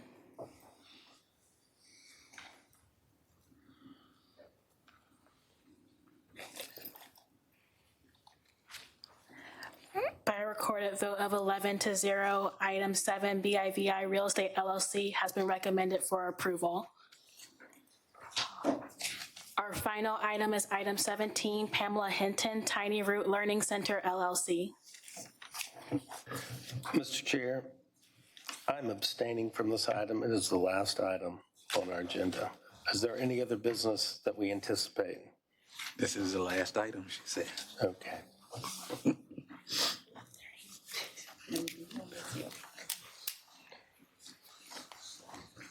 Hello. I'd like to thank you guys for inviting me to come and speak on my company's behalf. My name is Pamela Hinton. I am the owner of Tiny Roots Learning Center. We are going to provide quality child care to the community in Virginia Beach for ages 6 weeks through 3 years old. I have 30-plus years experience with early childhood education, and through my career, I have assisted multiple child care centers in opening their facilities. I'm well-versed on community care licensing, Department of Ed requirements, and I've worked closely with the Department of Health and the Fire Marshal to get this building open. I do understand that the importance of being a good neighbor and in operating in a manner that is respectful for the local families in the neighborhood. I feel like this center is needed in this community. There was a child care center there previously, and since I've been in there, multiple people have come and in support of me being there because the other one disappeared on them. So they're happy to have me there. But with that, I just want to be considered by the council that my business be approved. Madam Clerk, do we have any speakers? We have one speaker, Ava Lawhorn via WebEx. Okay, you can be seated. She is not present. Oh, okay. I'm sorry to have you go back to your seat and come back. Are there any questions for our applicant? Are there any questions for our applicant? No question, Mr. Chair, but I believe the only reason this was not on consent was out of respect for the speaker. And I don't want to move ahead from the district representative, but I will certainly support a motion to approve this if one is made. I'll make a motion. Okay. Yes. Pass this. Okay, make a motion? To approve. Approve. Second. It has been moved by Commissioner Morjani and seconded by, was that March? Yes, sir. Okay. That we approve this item. The vote is open. And for the record, there is an abstention letter on file for Commissioner Plumlee.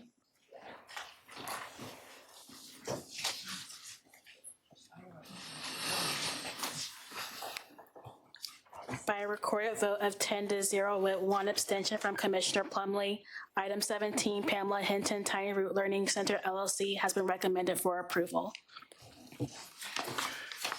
Thank everyone for participating today. The Planning Commission meeting is adjourned.